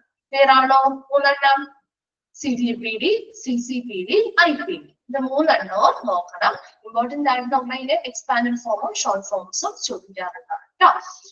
Then the supplies and equipments needed, the duration of each treatment, also known as exchange, and number of treatment per day will differ depending on the type of PD you are using and your medical condition.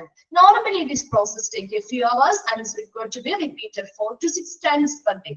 ഇവിടെ നോക്കി നമുക്കിപ്പോ ഈ ഒരു വീട്ടില് ഇങ്ങനെ ഒരു treatment ചെയ്യണോ, അപ്പൊ അതിനുവേണ്ടി എന്തൊക്കെ സാധനങ്ങൾ ആവശ്യമാണ്, എന്തൊക്കെ ഉപകരണങ്ങൾ ഇതിന് ആവശ്യമാണ്, എത്ര നാൾ അല്ലെങ്കിൽ എത്ര സമയം നമ്മൾ ഈ ഒരു ട്രീറ്റ്മെന്റ് ചെയ്യണം, എത്ര നമ്പർ ഓഫ് ട്രീറ്റ്മെന്റ് ഒരു ദിവസം നമ്മൾ ഇതിന്റെ എടുക്കണം, ഈ എക്സ്ചേഞ്ചിങ് എത്ര പ്രാവശ്യം നടത്തണം, ഇതെല്ലാം ആ പറയുന്ന ഏത് തരത്തിലുള്ള പെരിറ്റോണിയൽ ഡയാലിസിസ് നമ്മൾ 3 ടൈപ്പ് പഠിച്ചില്ലേ, ആ 3 ടൈപ്പിൽ ഏതാണോ നമ്മൾ യൂസ് ചെയ്യുന്നത്, ആ പേഷ്യന്റിന്റെ കണ്ടീഷൻ അനുസരിച്ചാണ് കേട്ടോ, ആ ഏതാണോ യൂസ് ചെയ്യുന്നത് അതിനനുസരിച്ച് വ്യത്യാസങ്ങൾ വരാം. പേഷ്യന്റിന്റെ മെഡിക്കൽ കണ്ടീഷൻ അനുസരിച്ച് ഏത് ടൈപ്പ് ഓഫ് ഡയാലിസിസ് ആണ്, ഏത് ടൈപ്പ് ഓഫ് പെരിറ്റോണിയൽ ഡയാലിസിസ് ആണ് നമ്മൾ ചെയ്യേണ്ടതെന്ന് തീരുമാനിക്കുന്നു. അതിനനുസരിച്ചാണ് അതിന് വേണ്ട സാധനങ്ങളും എക്യുപ്മെന്റ്സും കാര്യങ്ങളും എത്ര ദിവസം ചെയ്യണം അല്ലെങ്കിൽ എത്ര സമയം ചെയ്യണം എന്നൊക്കെ തീരുമാനിക്കുന്നത്. ഇപ്പൊ നോർമലി ഈ ഒരു പ്രൊസീജിയർ ചെയ്യാനായിട്ട് കുറച്ച് മണിക്കൂറുകൾ എടുക്കും. അതിന് വേണ്ടിയിട്ട് നമുക്ക് ചിലപ്പോൾ ഒരു ദിവസം 4 മുതൽ 6 പ്രാവശ്യം വരെയും ഇതേ സെയിം പ്രൊസീജിയർ ചിലപ്പോൾ റിപ്പീറ്റ് ചെയ്യേണ്ടതായിട്ട് വരാം. ഇത്രയും കാര്യങ്ങൾ അത് പെരിറ്റോണിയൽ ഡയാലിസിസിനെ കുറിച്ചാണ് പഠിച്ചത്. പേരിൽ നിന്ന് തന്നെ ഒന്ന് കണക്ട് ചെയ്ത് പഠിച്ചാൽ മതി കേട്ടോ. ക്ലിയർ ആണോ? പെരിറ്റോണിയൽ ഡയാലിസിസ് ഓക്കെ ആണോ?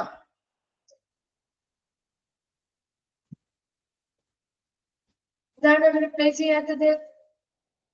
ഓക്കെ ഓക്കെ, ഇപ്പൊ അടുത്ത ഭാഗത്തേക്ക് പോവാലോ. തേർഡ് വൺ പോവാലോ. ചെറിയൊരു ഭാഗമാണ്. 3 ടൈപ്പാണ് നമ്മൾ പറഞ്ഞല്ലോ. ആദ്യം നമ്മൾ ഹീമോ ഡയാലിസിസ് പഠിച്ചു, രണ്ടാമത് പെരിറ്റോണിയൽ ഡയാലിസിസ് പഠിച്ചു, മൂന്നാമത്തതാണ് continuous renal replacement therapy, CRRT. ഇതും ചോദിക്കാറുണ്ട്. Expand form continuous renal replacement therapy. അപ്പൊ ചെറിയ വ്യത്യാസങ്ങളൊക്കെ കൊടുക്കും.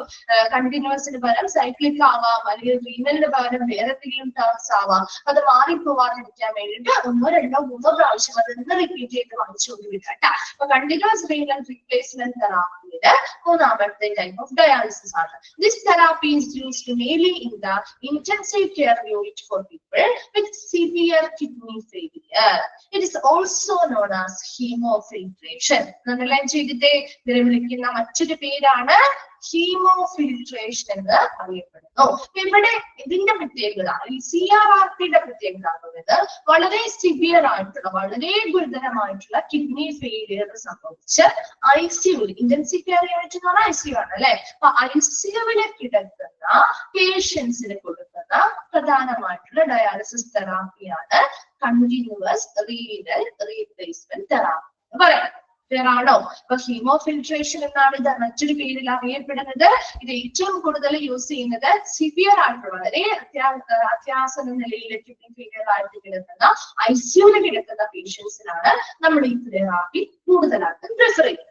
A machine passes the blood through a tube and a filter then eliminates waste products and water. അപ്പൊ ഇവിടെ ഈ മെഷീൻ ഉണ്ടല്ലോ, അപ്പൊ ഒരു മെഷീൻ ഉണ്ടാവും. ആ ഒരു നമ്മൾ ഹീമോ ഡയാലിസിസ് ചെയ്ത പോലെ തന്നെ ഇവിടെയും ഒരു മെഷീന്റെ സഹായത്തോടു കൂടിയൊക്കെ തന്നെയാണ് നമ്മൾ ഡയാലിസിസ് ചെയ്യുന്നത്. പക്ഷെ ഇവിടുത്തെ പ്രത്യേകത എന്താണെന്ന് വെച്ചാല് ഇവിടെ നമ്മൾ ആ ഒരു മെഷീൻ ഉപയോഗിച്ചുകൊണ്ട് ആ മെഷീനിലേക്ക് ട്യൂബിലൂടെ ബ്ലഡ് നമ്മൾ കടത്തിവിടുന്നു. ആ മെഷീനിലെ ഫിൽറ്റർ എന്ത് ചെയ്യുന്നു, ആ ഫിൽറ്റർ എന്ത് ചെയ്യുന്നു, ഫിൽട്രേഷൻ ചെയ്യുന്നു.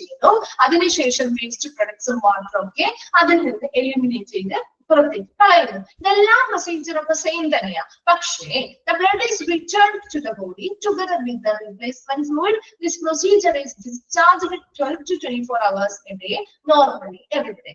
ഇവിടെ പെട്ടെന്ന് ഇത് ഓൾറെഡി നോർമലി ആയിട്ടുള്ള കുറച്ച് ഡയാലിസിസ് കാര്യങ്ങൾ ചെയ്തുകൊണ്ടിരിക്കുന്ന പേഷ്യൻസിന് അല്ല, ഏറ്റവും പെട്ടെന്ന് ചിലപ്പോ ഒരു പോയിസൺ കാര്യങ്ങളൊക്കെ വന്നു അങ്ങനെ വിചാരിക്കും. ഇപ്പൊ ഒരു പോയിസണോ കാര്യങ്ങളൊക്കെ വന്നു ഉടനെ അവരുടെ ചിലപ്പോൾ കിഡ്നി എന്ത് ചെയ്യാം, ഫെയിലിയർ ആകും അല്ലെ. അപ്പൊ അങ്ങനെയുള്ള വളരെ അത്യാസന്ന നിലയിൽ ICUവിൽ കിടക്കുന്ന പേഷ്യൻസിന് എന്തെങ്കിലും കാരണങ്ങളാണ് വളരെ സീരിയസ് ആയിട്ടുള്ള ഒരു കിഡ്നി ഫെയിലിയറോ കാര്യങ്ങളോ വന്നാല് അവർക്ക് ഉടനെ നമുക്കൊരു ഡയാലിസിസ് കൊടുക്കണം എന്നൊരു കാര്യം വന്നു കഴിഞ്ഞാല് നമുക്ക് ഈ പറയുന്ന ICUവിൽ കിടക്കുന്ന പേഷ്യൻസിന് ഈ CRRT ആണ് കൂടുതലും പ്രിഫർ ചെയ്യുന്നത്. അത് എന്തുകൊണ്ടാണെന്ന് വെച്ചാല് മറ്റു പ്രൊസീജിയറൊക്കെ കുറച്ച് മണിക്കൂറുകൾ കൊണ്ട് നമുക്ക് ചെയ്തെടുക്കാൻ പറ്റും. അതേസമയം ഈ CRRTയുടെ പ്രത്യേകത എന്താ വെച്ചാൽ വളരെ സ്ലോ ആയിട്ടാണ് നമ്മൾ ഇത് ചെയ്യുക. ഒത്തിരി പെട്ടെന്ന് ഒന്നും ചെയ്യാൻ പറ്റില്ല. നമ്മൾ 12 മുതൽ 24 മണിക്കൂറുകൾ വരെ, അതാണ് 12 to 24 hours a day, ഒരു ദിവസത്തിൽ അത്രയും സമയം എടുത്തുകൊണ്ട് വളരെ എന്ന് വെച്ചാൽ ഇത്രയും സിവിയർ ആയിട്ടിരിക്കുന്ന ഒരു പേഷ്യന്റിന് നമുക്ക് പെട്ടെന്ന് ബ്ലഡ് എടുക്കാനും കയറ്റാനും നമുക്ക് ബുദ്ധിമുട്ടല്ലേ. അതുമായി ബന്ധപ്പെട്ട അവർക്ക് എന്താണ്, പെട്ടെന്ന് ചിലപ്പോ BP കുറഞ്ഞു പോവാം, ഹാർട്ട് അറ്റാക്കുമായി ബന്ധപ്പെട്ട സിംറ്റംസ് കാണിക്കാം അല്ലെ. അങ്ങനെയുള്ള ഒരു സീരിയസ് ആയിട്ട് കിടക്കുന്ന ഒരു പേഷ്യന്റിന്റെ ബോഡിയിൽ നിന്ന് ബ്ലഡ് പെട്ടെന്ന് കൂടുതൽ ഫ്ലോയിൽ വലിച്ചെടുക്കുക, അത് പ്യൂരിഫൈ ചെയ്യുക, അത് തിരിച്ചു കയറ്റുക എന്നൊക്കെ പറയുന്ന ഒരു റിസ്ക് ആയിട്ടുള്ള കാര്യമല്ലേ? ആണോ? അപ്പൊ അങ്ങനെയുള്ള ഒരു ബുദ്ധിമുട്ടുള്ളത് കൊണ്ട് തന്നെ വളരെ സ്ലോ ആയിട്ട് വളരെ കുറെ സമയം എടുത്തുകൊണ്ടാണ് നമ്മൾ ഈ പറയുന്ന പ്രൊസീജിയർ ചെയ്യുന്നത്. അതുകൊണ്ടാണ് CRRT മൂന്നാമത്തെ ഒരു ടൈപ്പ് ആയിട്ട് എടുത്ത് പറഞ്ഞിരിക്കുന്നത്. ഇതേപോലെ തന്നെ ഒരു ഫിൽട്ടർ ഉപയോഗിച്ച കാര്യങ്ങളൊക്കെയാണ് നമ്മൾ ഇവിടെ ഫിൽട്രേഷൻ പോലെയാണ് ഡയാലിസിസ് മെഷീനോ ഫിൽറ്ററോ ഒക്കെ ഉപയോഗിച്ച് തന്നെയാണ് ബ്ലഡിനെ പ്യൂരിഫൈ ചെയ്യുന്നത്, തിരിച്ചവരുടെ ബോഡിയിലേക്ക് കയറ്റുന്നത്. അതിനോടൊപ്പം അവരുടെ ബോഡിയിലേക്ക് ബ്ലഡ് റിട്ടേൺ ചെയ്ത് കയറ്റുമ്പോൾ ഒരു റീപ്ലേസ്മെന്റ് ഫ്ലൂയിഡ് കിട്ടുന്നത് എന്ന് വെച്ചാൽ അവരുടെ ബോഡിയിലെ ഫ്ലൂയിഡ് ലെവല് നിലനിർത്താൻ വേണ്ടിയിട്ടാണ്. അവരുടെ ശരിക്കും പ്ലാസ്മ വാട്ടർ പോലെ തന്നെയുള്ള ഒരു ഫ്ലൂയിഡ് ആണ് റീപ്ലേസ്മെന്റ് ഫ്ലൂയിഡ് എന്ന് പറയുന്നത്. അത് അവരുടെ ആ ഒരു ഈ ഡയാലിസിസ് ചെയ്യുന്ന സമയത്ത് അവരുടെ ബോഡിയിലെ ആ ഫ്ലൂയിഡിന്റെ ബാലൻസ് നിലനിർത്താൻ വേണ്ടിയിട്ടാണ് നമ്മൾ റീപ്ലേസ്മെന്റ് ഫ്ലൂയിഡോട് കൂടി ഈ ബ്ലഡ് തിരിച്ച് അവരുടെ ബോഡിയിലേക്ക് കയറ്റുന്നത്. ഇതൊരു 12 മുതൽ 24 മണിക്കൂർ വരെയും സമയമെടുത്ത് നോർമലി എവരിഡേ എല്ലാ ദിവസവും അവർക്ക് ആവശ്യമായി വരുന്ന എല്ലാ ദിവസവും ഒരു ദിവസത്തോളം എടുത്തുകൊണ്ടാണ് നമ്മൾ ഈ പ്രൊസീജിയർ ചെയ്തു തീർക്കുന്നത്. അതായത് പെട്ടെന്ന് ഒരു 2-3 മണിക്കൂറുകൾ കൊണ്ട് നമ്മൾ അവരുടെ ഫിൽട്രേഷൻ കഴിഞ്ഞ് ഈ പ്രൊസീജിയർ ചെയ്ത് തീർക്കാനാണ് ചെയ്യുന്നത്. കാരണം പെട്ടെന്നൊക്കെ അങ്ങനെ വലിച്ചെടുത്ത് തിരിച്ചവരുടെ ബോഡിയിലേക്ക് കയറ്റുന്ന സമയത്ത് അവർക്ക് അതുമായി ബന്ധപ്പെട്ട ഒന്നാമതേ ഭയങ്കര സീരിയസ് ആയിട്ട് കിടക്കുന്ന പേഷ്യൻസ് അല്ലേ, അപ്പൊ അവർ വീക്ക് ആവാനായിട്ടുള്ള ചാൻസ് വളരെ കൂടുതലാണ്. അതുകൊണ്ട് വളരെ സ്ലോ ആയിട്ടാണ് ഈ ഒരു പ്രൊസീജിയർ ചെയ്യുന്നത്. ഏതാണോ continuous renal replacement therapy CRRT okay ആണോ?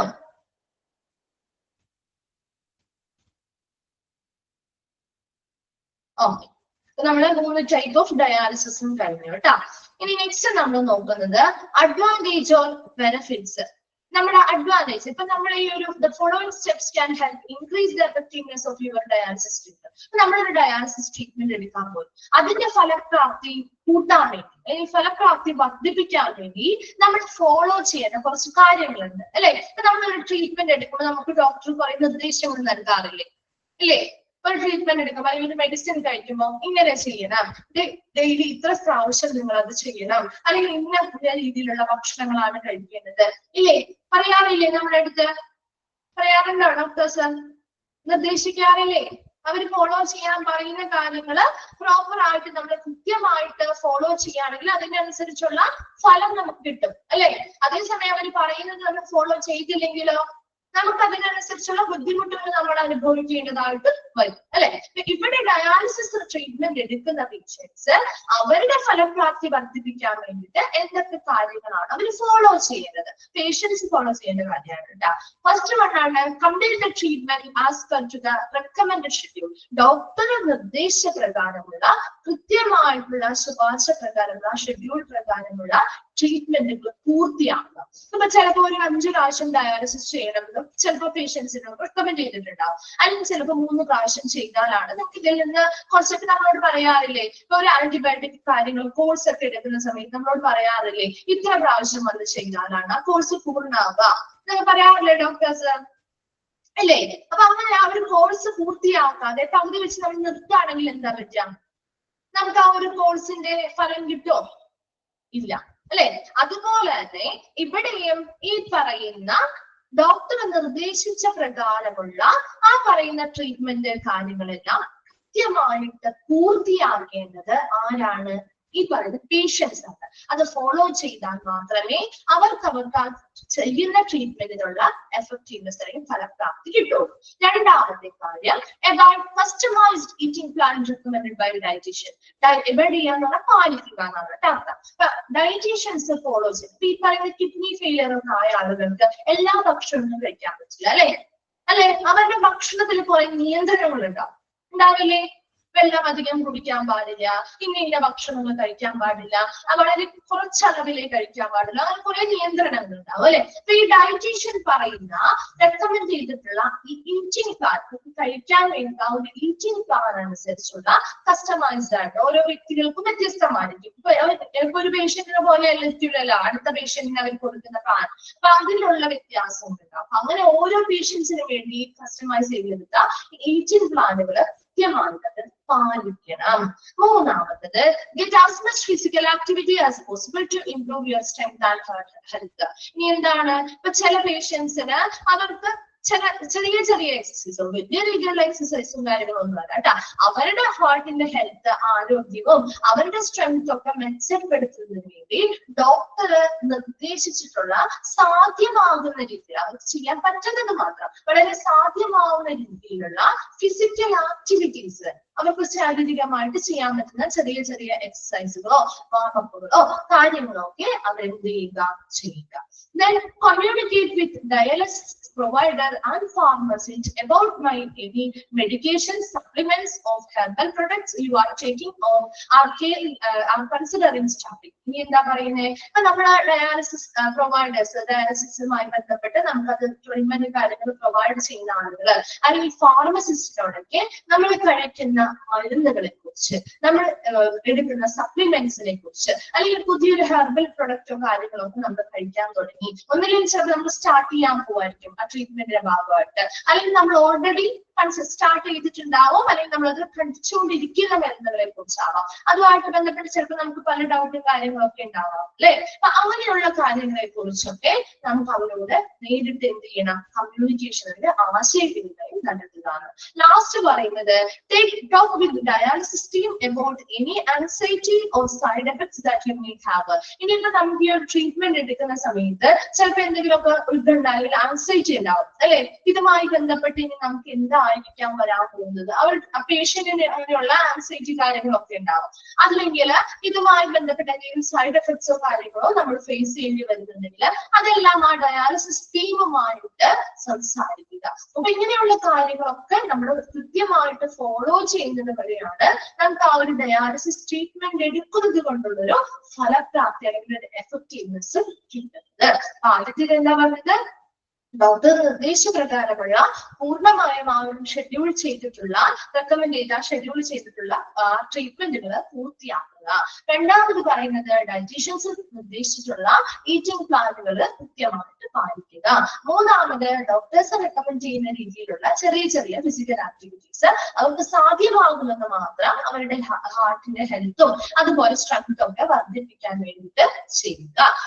നാലാമത്തത് പറഞ്ഞ എന്താ, അവിടെയുള്ള ഡയാലിസിസ് പ്രൊവൈഡേഴ്സിനോടും ഫാർമസിസ്റ്റിനോടൊക്കെ നമ്മൾ കഴിക്കുന്ന മരുന്നുകള്, സപ്ലിമെന്റ്സ്, ഹെർബൽ പ്രൊഡക്ട്സ് മുതലായവ സ്റ്റാർട്ട് ചെയ്യാൻ പോകുന്നതാവാം, അല്ലെങ്കിൽ നിലവിൽ ഇപ്പൊ കഴിച്ചുകൊണ്ടിരിക്കുന്നതുമായി ബന്ധപ്പെട്ട് എന്ത് കാര്യങ്ങളുണ്ടെങ്കിലും അവരുമായിട്ട് ആശയവിനിമയം നടത്തുക. ലാസ്റ്റ് പറഞ്ഞത് ആ ഡയാലിസിസ് ടീമുമായിട്ട് ഇവർക്ക് എന്തെങ്കിലും ആൻസൈറ്റി അല്ലെങ്കിൽ ഉണ്ടെങ്കിലോ അല്ലെങ്കിൽ എന്തെങ്കിലും സൈഡ് എഫക്ട്സോ കാര്യങ്ങളോ ഉണ്ടായിട്ടുണ്ടെങ്കിലോ അതെല്ലാം ഇവരുമായിട്ട് സംസാരിച്ചുകൊണ്ട് അതിനെ കുറിച്ച് കുറച്ചും കൂടി കാര്യങ്ങൾ മനസ്സിലാക്കിയെടുക്കുക. ഇത്രയും കാര്യങ്ങള് ഈ പറയുന്ന പേഷ്യൻസ് ഫോളോ ചെയ്യേണ്ട കാര്യങ്ങളാണ്. ക്ലിയർ ആണോ? ഓക്കെ ആണോ പോയിന്റ് സർ? ഓക്കെ.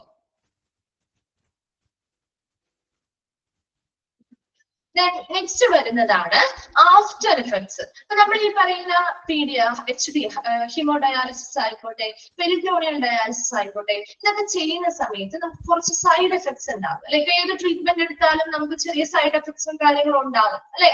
വലിയ പ്രത്യക്ഷമായ രീതിയിൽ ഇല്ലെങ്കിൽ കൂടി ചെറിയ രീതിയിലൊക്കെ സ്വാഭാവികമായിട്ട് മിക്കവർക്കും ഉണ്ടാകാറുണ്ട്. ഇവിടെ നമ്മൾ ഡയാലിസിസ് ചെയ്യുന്നത് വഴിയും കുറച്ച് സൈഡ് എഫക്ട്സ് അല്ലെങ്കിൽ ആഫ്റ്റർ എഫക്ട്സ് ഉണ്ടാവാറുണ്ട്.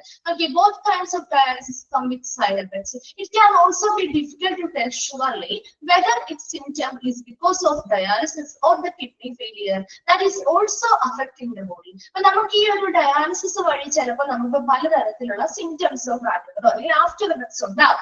അങ്ങനെയുള്ള ആഫ്റ്റർ എഫക്ട്സ് നമുക്ക് ബുദ്ധിമുട്ടാണ്. അതൊരു ഡയാലിസിസ് ട്രീറ്റ്മെന്റ് എടുക്കുന്നത് കൊണ്ട് വരുന്നതാണോ അല്ലെങ്കിൽ അവരുടെ കിഡ്നി ഫെയിലിയർ ആയതിന്റെ ഭാഗമായിട്ട് വരുന്നതാണോ എന്ന് നമുക്ക് ഡിഫറൻഷിയേറ്റ് ചെയ്യാൻ അല്ലെങ്കിൽ തിരിച്ചറിയാനായിട്ട് കുറച്ച് ബുദ്ധിമുട്ടായി അല്ലെ. അതിൽ കുറച്ച് ആഫ്റ്റർ എഫക്ട്സ് ആണ് ആളുകൾ പറഞ്ഞിട്ട് അറിവുള്ള അറിവ്, ഡയാലിസിസ് ചെയ്യുന്ന ആളുകൾ പറഞ്ഞുള്ള അവർക്ക് ബാധിച്ചിട്ടുള്ള ചില ആഫ്റ്റർ എഫക്ട്സ് ആണ് നമ്മൾ കൊടുത്തിരിക്കുന്നത്. എല്ലാവർക്കും ഇത് വരണമെന്നില്ല, എന്നാലും ഇങ്ങനെയുള്ള ആഫ്റ്റർ എഫക്ട്സുകൾ പലരിലും കണ്ടിട്ടുണ്ട്. കൂടുതലും ഹീമോഡയാലിസിസും പെരിറ്റോണിയൽ ഡയാലിസിസിലുമാണ് ആഫ്റ്റർ എഫക്ട്സ് കാണുന്നത്. അതിന്റെ രണ്ടിന്റെയും ആഫ്റ്റർ എഫക്ട്സ് അല്ലെങ്കിൽ സൈഡ് എഫക്ട്സ് ആണ് നമുക്ക് പഠിക്കാനുള്ളത്. അതിൽ ഹീമോഡയാലിസിന്റെയാണ് ആദ്യം കൊടുത്തിരിക്കുന്നത്. അതിൽ ഒന്നാമത്തതാണ് stoppage in your vascular access site. നമ്മുടെ ആ ഒരു വാസ്കുലാർ അസസ് സൈറ്റ്, ഇപ്പൊ ഒരു AV ഫിസ്റ്റുലയോ AV ഗ്രാഫ്റ്റോ അല്ലെങ്കിൽ വാസ്കുലാർ അസസ് കത്തീറ്ററോ ഒക്കെ നമ്മൾ പ്ലേസ് ചെയ്യുമ്പോൾ ആ ഒരു അസസ് സൈറ്റില് എന്തെങ്കിലും ബ്ലഡ് ക്ലോട്ടോ കാര്യങ്ങളോ ഒക്കെ വന്നിട്ട് അവിടെ ഒരു തടസ്സം അനുഭവപ്പെടുക. അപ്പൊ കൃത്യമായിട്ട് ഡയാലിസിസ് പ്രൊസീജിയർ നമുക്ക് ചെയ്യാൻ പറ്റാതെ വരിക. അപ്പൊ അവിടെ സ്റ്റോപ്പേജ് ആണ്, ഒരു തടസ്സം അല്ലെങ്കിൽ ഒരു തടസ്സം ഉണ്ടാകും. ഒരു ചില ബ്ലഡ് ക്ലോട്ടോ കാര്യങ്ങളോ ഉണ്ടോ എന്നതിന്റെ ഭാഗമാവും ആ ഒരു എൻട്രൻസ് പോയിന്റില് ഒരു സ്റ്റോപ്പേജ് അല്ലെങ്കിൽ ഒരു തടസ്സം അനുഭവപ്പെടാനുണ്ട്. രണ്ടാമത് മസ്കുലാർ സ്പാസം. എന്താണ് മസ്കുലാർ സ്പാസം എന്ന് പറയുന്ന പേശീരോഗാവസ്ഥ. അപ്പൊ മസിൽ ക്രാംസ് കാര്യങ്ങളൊക്കെ ഇല്ലേ, നമ്മൾ പറയാണ്ട് കൊച്ചി പിടിക്കുക, മസിൽ വലിഞ്ഞ മുറുകുന്ന ഒരു അവസ്ഥ ഇല്ലേ, കേട്ടിട്ടുണ്ടോ? ചിലർക്കെങ്കിലൊക്കെ അങ്ങനത്തെ എന്തൊക്കെ ബുദ്ധിമുട്ടൊക്കെ തണുപ്പ് വരുന്ന സമയത്തൊക്കെ ഉണ്ടാവുമല്ലോ അല്ലെ? ആ മസിൽ പിടുത്തം അല്ലെങ്കിൽ മസിൽ ക്രാം ഉണ്ടാവുക, നമുക്ക് കൊച്ചി പിടിക്കുക എന്നൊക്കെ പറയും അല്ലെ? അപ്പൊ അങ്ങനെയുള്ള മസിൽ സ്പാസം അല്ലെങ്കിൽ പേശിയുമായി ബന്ധപ്പെട്ട അങ്ങനെയുള്ള മസിൽസുമായി ബന്ധപ്പെട്ട അങ്ങനെയെങ്കിലൊക്കെ രോഗാവസ്ഥകൾ ഉണ്ടാക്കുക. Hypo tension blood pressure. Hypo എന്ന് പറയുമ്പോൾ എങ്ങനെയാ? കുറവാണ് അല്ലെ? ബ്ലഡ് പ്രഷർ കുറയുന്ന ഒരവസ്ഥ ഉണ്ടാക്കാം.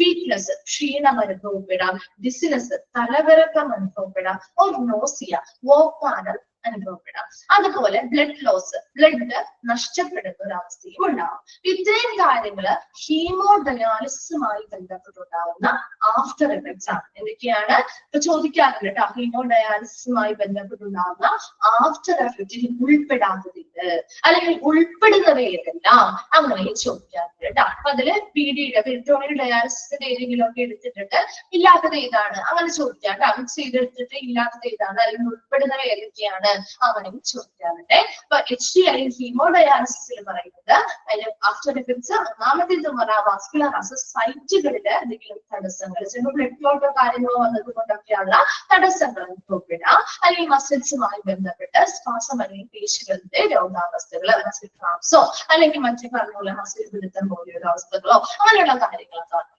അല്ലെങ്കിൽ ബ്ലഡ് പ്രഷർ കുറയുന്ന ഒരവസ്ഥ വരാം, ക്ഷീണം, തലകറക്കം, മുഖാനം, അതുപോലെ തന്നെ ബ്ലഡ് ലോസ്, രക്തം നഷ്ടപ്പെടുന്ന ഒരവസ്ഥയും ഒക്കെ ഇതുമായി ബന്ധപ്പെട്ട് ആഫ്റ്റർ എഫക്റ്റ് ആയിട്ട് പറഞ്ഞു കേട്ടിട്ടുണ്ട്. അതുപോലെ അടുത്തതാണ് പെരിറ്റോണിയൽ ഡയാലിസിസ്. പെരിറ്റോണിയൽ ഡയാലിസിസിൽ വന്നാണ് ഹെർണിയ. കേട്ടിട്ടുണ്ടോ? ഹെർണിയ എന്ന് പറയുന്ന പേര് കേട്ടിട്ടുണ്ടോ? ഹെർണിയ ആർക്കെങ്കിലും വന്നിട്ടുണ്ടോ?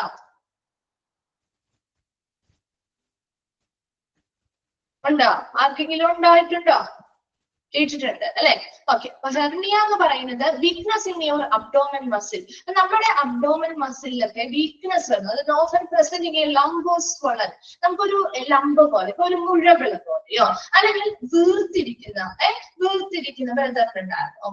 അപ്പൊ വീർത്തിരിക്കുന്ന പോലെയൊക്കെ നമുക്ക് ഫീൽ ചെയ്യും. അതായത് ഇപ്പൊ കുനിയുന്ന ഭാവം, ചിലപ്പോൾ നമ്മൾ എന്തെങ്കിലും ഭാരപ്പെട്ടെടുക്കാൻ വേണ്ടി കുനിഞ്ഞു ഇരിക്കുമ്പോഴോ ഒക്കെ നമുക്ക് എന്താണ് നമ്മുടെ പുറത്തേക്ക് ഇങ്ങനെ മുഴ പോലെയോ അല്ലെങ്കിൽ ഇതുപോലെ കുന്തി വരുന്ന പോലെയൊക്കെ നമുക്ക് ഫീൽ ചെയ്യും. അത് എന്തുകൊണ്ടാണെന്ന് വെച്ചാൽ നമ്മുടെ അബ്ഡോമിനൽ മസിലിൽ, നമ്മുടെ അബ്ഡോമിന്റെ ഭാഗത്ത് മസിൽസ് വീക്ക് ആവുന്നത് കൊണ്ടാണ്. അപ്പൊ ഓവർ വെയിറ്റ് വരുന്നത് മാത്രമല്ല മസിൽസ് വീക്ക് ആവുന്നത്. ഇവർക്ക് എന്താ പ്രശ്നം എന്ന് പറഞ്ഞാല് പെരിറ്റോണിയൽ ഡയാലിസിസ് നമ്മൾ ചെയ്യുന്ന ഭാഗം ഏതാ? പെരിറ്റോണിയൽ ഡയാലിസിസ് നമ്മൾ ചെയ്യുന്ന ഭാഗം ഇവിടെ എന്തുകൊണ്ടാണ് ഇത് വരാൻ കാരണം?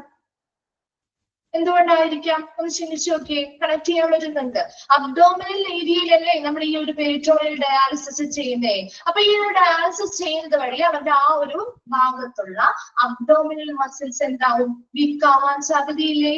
ഇല്ലേ? വീക്ക് ആവാൻ സാധ്യതയുണ്ട്. അങ്ങനെ വീക്ക് ആവുന്നത് കൊണ്ടാണ് കൂടുതലും ഇവർക്ക് ഇങ്ങനെയുള്ള ഹെർണിയ പോലെയുള്ള പ്രശ്നങ്ങൾ ഉണ്ടാവുന്നത്. നമുക്ക് ആലോചിക്കാം, നമ്മുടെ കിഡ്നിയുമായി ബന്ധപ്പെട്ട് ഹെർണിയ വരാനുള്ള കാരണം അല്ലേ? എന്താണ്? അത് തമ്മിലൊരു കണക്ഷൻ ഇല്ലല്ലോ എന്ന്. പക്ഷെ ഇവിടെ എന്തുകൊണ്ടാണ് അവർക്ക് ഹെർണിയ വരാമെന്ന് പറയുന്നത്? പെരിറ്റോണിയൽ ഡയാലിസിസ് അബ്ഡോമിനൽ രീതിയിലാണ് ചെയ്യുന്നത്. അപ്പൊ അവിടുത്തെ മസിൽസില് എന്താണ്? വീക്ക്നെസ് ഉണ്ടാവാൻ സാധ്യതയുണ്ട്. അങ്ങനെ മസിൽസ് വീക്ക് ആവുന്നത് കൊണ്ടാണ് നമ്മുടെ ഉള്ളിലുള്ള ഓർഗൻസ് ഒക്കെ ലംസ് പോലെ, മുഴകൾ പോലെയോ അല്ലെങ്കിൽ സ്വളനായിട്ട് വീർത്തിരിക്കുന്ന പോലെ പുറത്തേക്ക് തുണ്ടി വരുന്നത് പോലെ നമുക്ക് ഫീൽ ചെയ്യും കേട്ടോ. അടുത്തതാണ് വെയിറ്റ് ഗെയിൻ. വെയിറ്റ് കൂടുന്ന ഒരു ഫീലിംഗ് ഉണ്ടാവും. കാരണം വയറുമായി ബന്ധപ്പെട്ട കാര്യങ്ങൾ ചെയ്യുമ്പോൾ സ്വാഭാവികമായും നമുക്ക് വെയിറ്റിൽ കൂടുന്നത് പോലെ ഒരു ഫീലിംഗ് ഉണ്ടാവും അല്ലെ. ഇതെല്ലാം പെരിറ്റോണിയൽ ഡയാലിസിസ് രണ്ടെണ്ണം പറയുന്നുള്ളൂ. ആ പെരിറ്റോണിയൽ ഡയാലിസിസിന്റെ ഭാഗമായിട്ട് പേഷ്യൻസിന് വന്നിരിക്കുന്ന അവർ പറഞ്ഞതുകൊള്ള എന്താണ് ആഫ്റ്റർ എഫക്റ്റീവ് ആണ്. So even though these after effects may sound terrifying, they should be compared to the risk that arise from continuing to live with untreated kidney failure. നമുക്ക് ഈ ഒരു ഇതിനുള്ള സൈഡ് എഫക്ട്സ് പറയുമ്പോൾ സ്വാഭാവികമായിട്ട് നമുക്കൊരു പേടി വരാം അല്ലെ. പേടി വരില്ലേ? വരുന്നുണ്ട്. അപ്പൊ അങ്ങനെയൊക്കെ കേൾക്കുമ്പോൾ നമുക്ക് സ്വാഭാവികമായിട്ടും പേടി ഉണ്ടാവാം. പക്ഷെ ഒരു അൺട്രീറ്റഡ് ആയിട്ട് ഒരു കിഡ്നി ഫെയിലിയർ വന്നു, നമ്മളൊരു ട്രീറ്റ്മെന്റ് എടുക്കാതിരിക്കുമ്പോൾ ഉണ്ടാവുന്ന ആ ഒരു അവസ്ഥ വെച്ച് നോക്കുമ്പോൾ ഇത് പേടിക്കേണ്ട കാര്യമുണ്ടോ? ഉണ്ടോ? ഒരു ട്രീറ്റ്മെന്റ് എടുക്കാതെ ഇരിക്കുന്ന, അതായത് ഒരു കിഡ്നി ഫെയിലിയർ വന്നു, ട്രീറ്റ്മെന്റ് എടുക്കാതെ ഇരിക്കുന്ന ഒരവസ്ഥയും ഈ പറയുന്ന ട്രീറ്റ്മെന്റ് എടുത്തത് കൊണ്ട് ഇങ്ങനെയുള്ള ചെറിയ സൈഡ് എഫക്ട്സ് ഉണ്ടാവുന്നതും തമ്മിൽ കമ്പയർ ചെയ്യുമ്പോൾ ഇത് അത്ര വലിയ കാര്യമായിട്ടൊന്നും നമ്മൾ ചിന്തിക്കേണ്ട കാര്യമില്ല. പക്ഷെ പിന്നെ അതുപോലെ എല്ലാവർക്കും ചിലപ്പോൾ ഈ ഒരു സൈഡ് എഫക്ട് ഉണ്ടാവണമെന്നില്ല അല്ലെ. അത് ഓരോരുത്തരുടെയും കണ്ടീഷൻ അനുസരിച്ചാണ്, ഓരോരുത്തരുടെയും ബോഡിയുടെ കണ്ടീഷൻ അനുസരിച്ചാണ് അത് വരുന്നത്. ചിലർക്ക് ഇങ്ങനത്തെ പ്രശ്നങ്ങളൊന്നും ചിലപ്പോൾ ഉണ്ടാവുന്നു വരില്ല, ഹെൽത്തി ആയിട്ടുള്ള ആളുകളാണെങ്കിൽ. അതേസമയം ചില ആളുകൾക്ക് വീക്കായിട്ടുള്ളവർക്ക് ചിലപ്പോൾ ഇങ്ങനെയുള്ള പല കാര്യങ്ങളും ഫേസ് ചെയ്യേണ്ട കാര്യം വരാം. അവരെ ഓരോ പേഷ്യൻസിന്റെയും കണ്ടീഷൻ അനുസരിച്ചിട്ട് കേട്ടോ. എല്ലാവർക്കും ഇതെല്ലാം ഉണ്ടാവണമെന്ന് ഇല്ല. ഇത്രയും ക്ലിയർ ആണോ? ഓക്കെ ആണോ? ആഫ്റ്റർ എഫക്ട്സ് നോക്കിയാൽ മതി കേട്ടോ. ഇവിടെ ആഫ്റ്റർ എഫക്ട്സ് HDയുടെയും PD-യുടെയും രണ്ടിന്റെയും കംപ്ലീറ്റ് ചെയ്യണം കേട്ടോ. എന്താണ് ഇൻക്ലൂഡഡ് ആയത് ഇത്, ഇൻക്ലൂഡഡ് അല്ലാത്തത് ഇത് എന്ന രീതിയിലുള്ള ക്വസ്റ്റ്യൻ ആയിരിക്കും ഉണ്ടാവും കേട്ടോ. ഓക്കെ, നെക്സ്റ്റ് ഡയാലിസിസ് സെന്ററിനെ കുറിച്ചാണ്. നമുക്കറിയാം ഡയാലിസിസ് സെന്റർ, അങ്ങനെ ഒരു ഡയാലിസിസ് നടത്താൻ വേണ്ടിയുള്ള ഡയാലിസിസ് സെന്റർ കാര്യങ്ങളൊക്കെ ഉണ്ട് അല്ലെ. അപ്പൊ അവിടെ എന്തിനു വേണ്ടിയിട്ടുള്ള ഒരു സെന്റർ ആയിരിക്കാം ഡയാലിസിസ് സെന്റർ? പേരിൽ നിന്ന് തന്നെ അറിയാലോ അല്ലെ. It's a clinical establishment that treats the patients with renal failure അല്ലെ. റീനൽ എന്ന് പറഞ്ഞ വേർഡ് എന്തുമായിട്ട് ബന്ധപ്പെട്ട? കിഡ്നിയുമായി ബന്ധപ്പെട്ട വേർഡാണ് കേട്ടോ. അപ്പൊ റീനൽ ഫെയിലിയർ അല്ലെങ്കിൽ കിഡ്നി ഫെയിലിയറുമായി ബന്ധപ്പെട്ട പേഷ്യൻസിന് ട്രീറ്റ്മെന്റ് അല്ലെങ്കിൽ ചികിത്സ നൽകുന്ന ക്ലിനിക്കൽ സ്ഥാപനമാണ് ഡയാലിസിസ് സെന്റർ എന്ന് പറയുന്നത്. Sometimes patients with normal renal functions also need hemodialysis, like patients with some poisoning. ഇപ്പൊ ചിലപ്പോൾ പെട്ടെന്ന് ഒരു സ്നേക് ബൈറ്റ് ഉണ്ടായി, ഒരു പാമ്പ് കടിച്ചു, അല്ലെങ്കിൽ ഒരു എലിപ്പനിയോ കാര്യങ്ങളോ വന്നു. അപ്പൊ അങ്ങനെയുള്ളൊക്കെ പേഷ്യൻസ് ഒക്കെ വരുമ്പോൾ പെട്ടെന്ന് അവരുടെ കിഡ്നി, അവർ നോർമൽ ആയിട്ട് അവരുടെ കിഡ്നി പ്രവർത്തിച്ചു കൊണ്ടിരിക്കുന്ന ആളുകളായിരിക്കും. അവർക്ക് തന്നെ വേറെ കാര്യമായിട്ട് പ്രശ്നങ്ങളോ കാര്യങ്ങളോ ഉണ്ടാവില്ല. എന്നാൽ പോലും ഇങ്ങനെ ഒരു പെട്ടെന്നൊരു പോയ്സണിങ്ങോ കാര്യങ്ങളോ ഒക്കെ വരുന്ന സമയത്ത് അവർക്ക് ചിലപ്പോൾ ഹീമോഡയാലിസിസ് ഉടനെ ആവശ്യമായിട്ട് വരാം. അപ്പൊ അങ്ങനെയുള്ള സമയത്ത് നമുക്ക് ഈ പറയുന്ന ഡയാലിസിസ് സെന്ററുകൾ ഇവർക്ക് ഡയാലിസിസ് കാര്യങ്ങളൊക്കെ പ്രൊവൈഡ് ചെയ്ത് കൊടുക്കാറുണ്ട്. ഇനി dialysis centre may act either or both inpatients and outpatients. Dialysis സെന്ററിൽ നമുക്ക് ഡെയിലി പോയി ഡയാലിസിസ് ചെയ്ത് തിരിച്ചു വരുന്ന ട്രീറ്റ്മെന്റ് എടുത്തു വരുന്ന പേഷ്യൻസ് ഉണ്ട് അല്ലെ. അറിയോ? അങ്ങനെയുള്ള പേഷ്യൻസിനെ നമ്മളോട് ചിലപ്പോൾ കിടക്കേണ്ടതായിട്ടൊന്നും വരില്ല. അവിടെ പോയി നമുക്ക് ട്രീറ്റ്മെന്റ് എടുത്ത് നമ്മുടെ പ്രൊസീജിയർ കഴിഞ്ഞ് നമുക്ക് ചിലപ്പോൾ വീട്ടിൽ പോരാൻ പറ്റും. ചില ആളുകൾക്ക് അവരുടെ കണ്ടീഷൻ അനുസരിച്ച് ചിലപ്പോൾ അവിടെ കിടന്നുകൊണ്ട് ചെയ്യേണ്ടതായിട്ട് വരാറുണ്ട്. അപ്പൊ അവർ രണ്ട് രീതിയിലും ഇൻപേഷ്യൻസ് ആയിക്കോട്ടെ ഔട്ട് പേഷ്യൻസ് ആയിക്കോട്ടെ രണ്ട് രീതിയിലുമുള്ള പേഷ്യൻസിനുള്ള ട്രീറ്റ്മെന്റുകൾ ഡയാലിസിസ് സെന്റർ നൽകുന്നുണ്ട്. Relating on the medical facility technique, ഏത് തരത്തിലുള്ള ഡയാലിസിസ് ആണ് അവർക്ക് വേണ്ടത്. And we provide self dialysis സ്വന്തമായിട്ട് ഡയാലിസിസ് ചെയ്യാൻ വേണ്ടിയിട്ടുള്ള and peritoneal dialysis besides to haemodialysis. അപ്പൊ ഹീമോഡയാലിസിന്റെ അപ്പുറം ഹീമോഡയാലിസിസ് ഓൾറെഡി നമ്മൾ കൊടുക്കുന്നുണ്ട്, അവിടെ അതിന് വലിയ മെഷീനും കാര്യങ്ങളൊക്കെ നമുക്ക് ആവശ്യമാണ്. അതല്ലാതെ നമുക്ക് സെൽഫായിട്ട് സ്വന്തമായിട്ട് ഡയാലിസിസ് ചെയ്യാൻ പറ്റുന്ന രീതിയിൽ പെരിറ്റോണിയൽ ഡയാലിസിസ് പോലെയുള്ള ട്രീറ്റ്മെന്റിന് വേണ്ടിയിട്ടുള്ള എന്തൊക്കെ ട്രെയിനിങ് കാര്യങ്ങളൊക്കെ പേഷ്യൻസിന് ഇവര് പ്രൊവൈഡ് ചെയ്യുന്നുണ്ട്. ഒരു ഡയാലിസിസ് സെന്റർ എന്ന് പറയുമ്പോൾ അവിടെ റീനൽ ഫെയിലിയർ, കിഡ്നി ഫെയിലിയർ ആയിട്ടുള്ള പേഷ്യൻസിന് വേണ്ടിയുള്ള ട്രീറ്റ്മെന്റ് കൊടുക്കുന്ന ഒരു ക്ലിനിക്കൽ സ്ഥാപനമാണ്.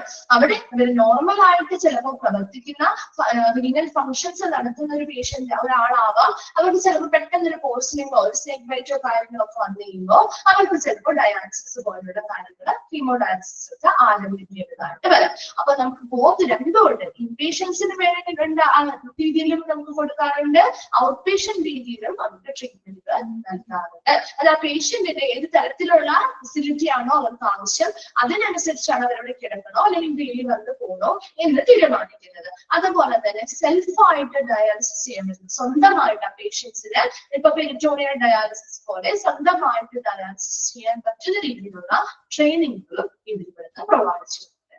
വേറാണോ ഡയാലിസിസ് സെന്റർ? ഓക്കെ ആണോ?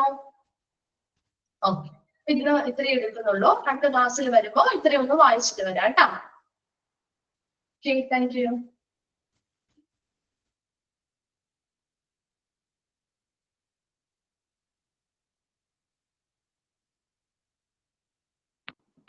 Thank you, ma'am. Thank you, ma'am.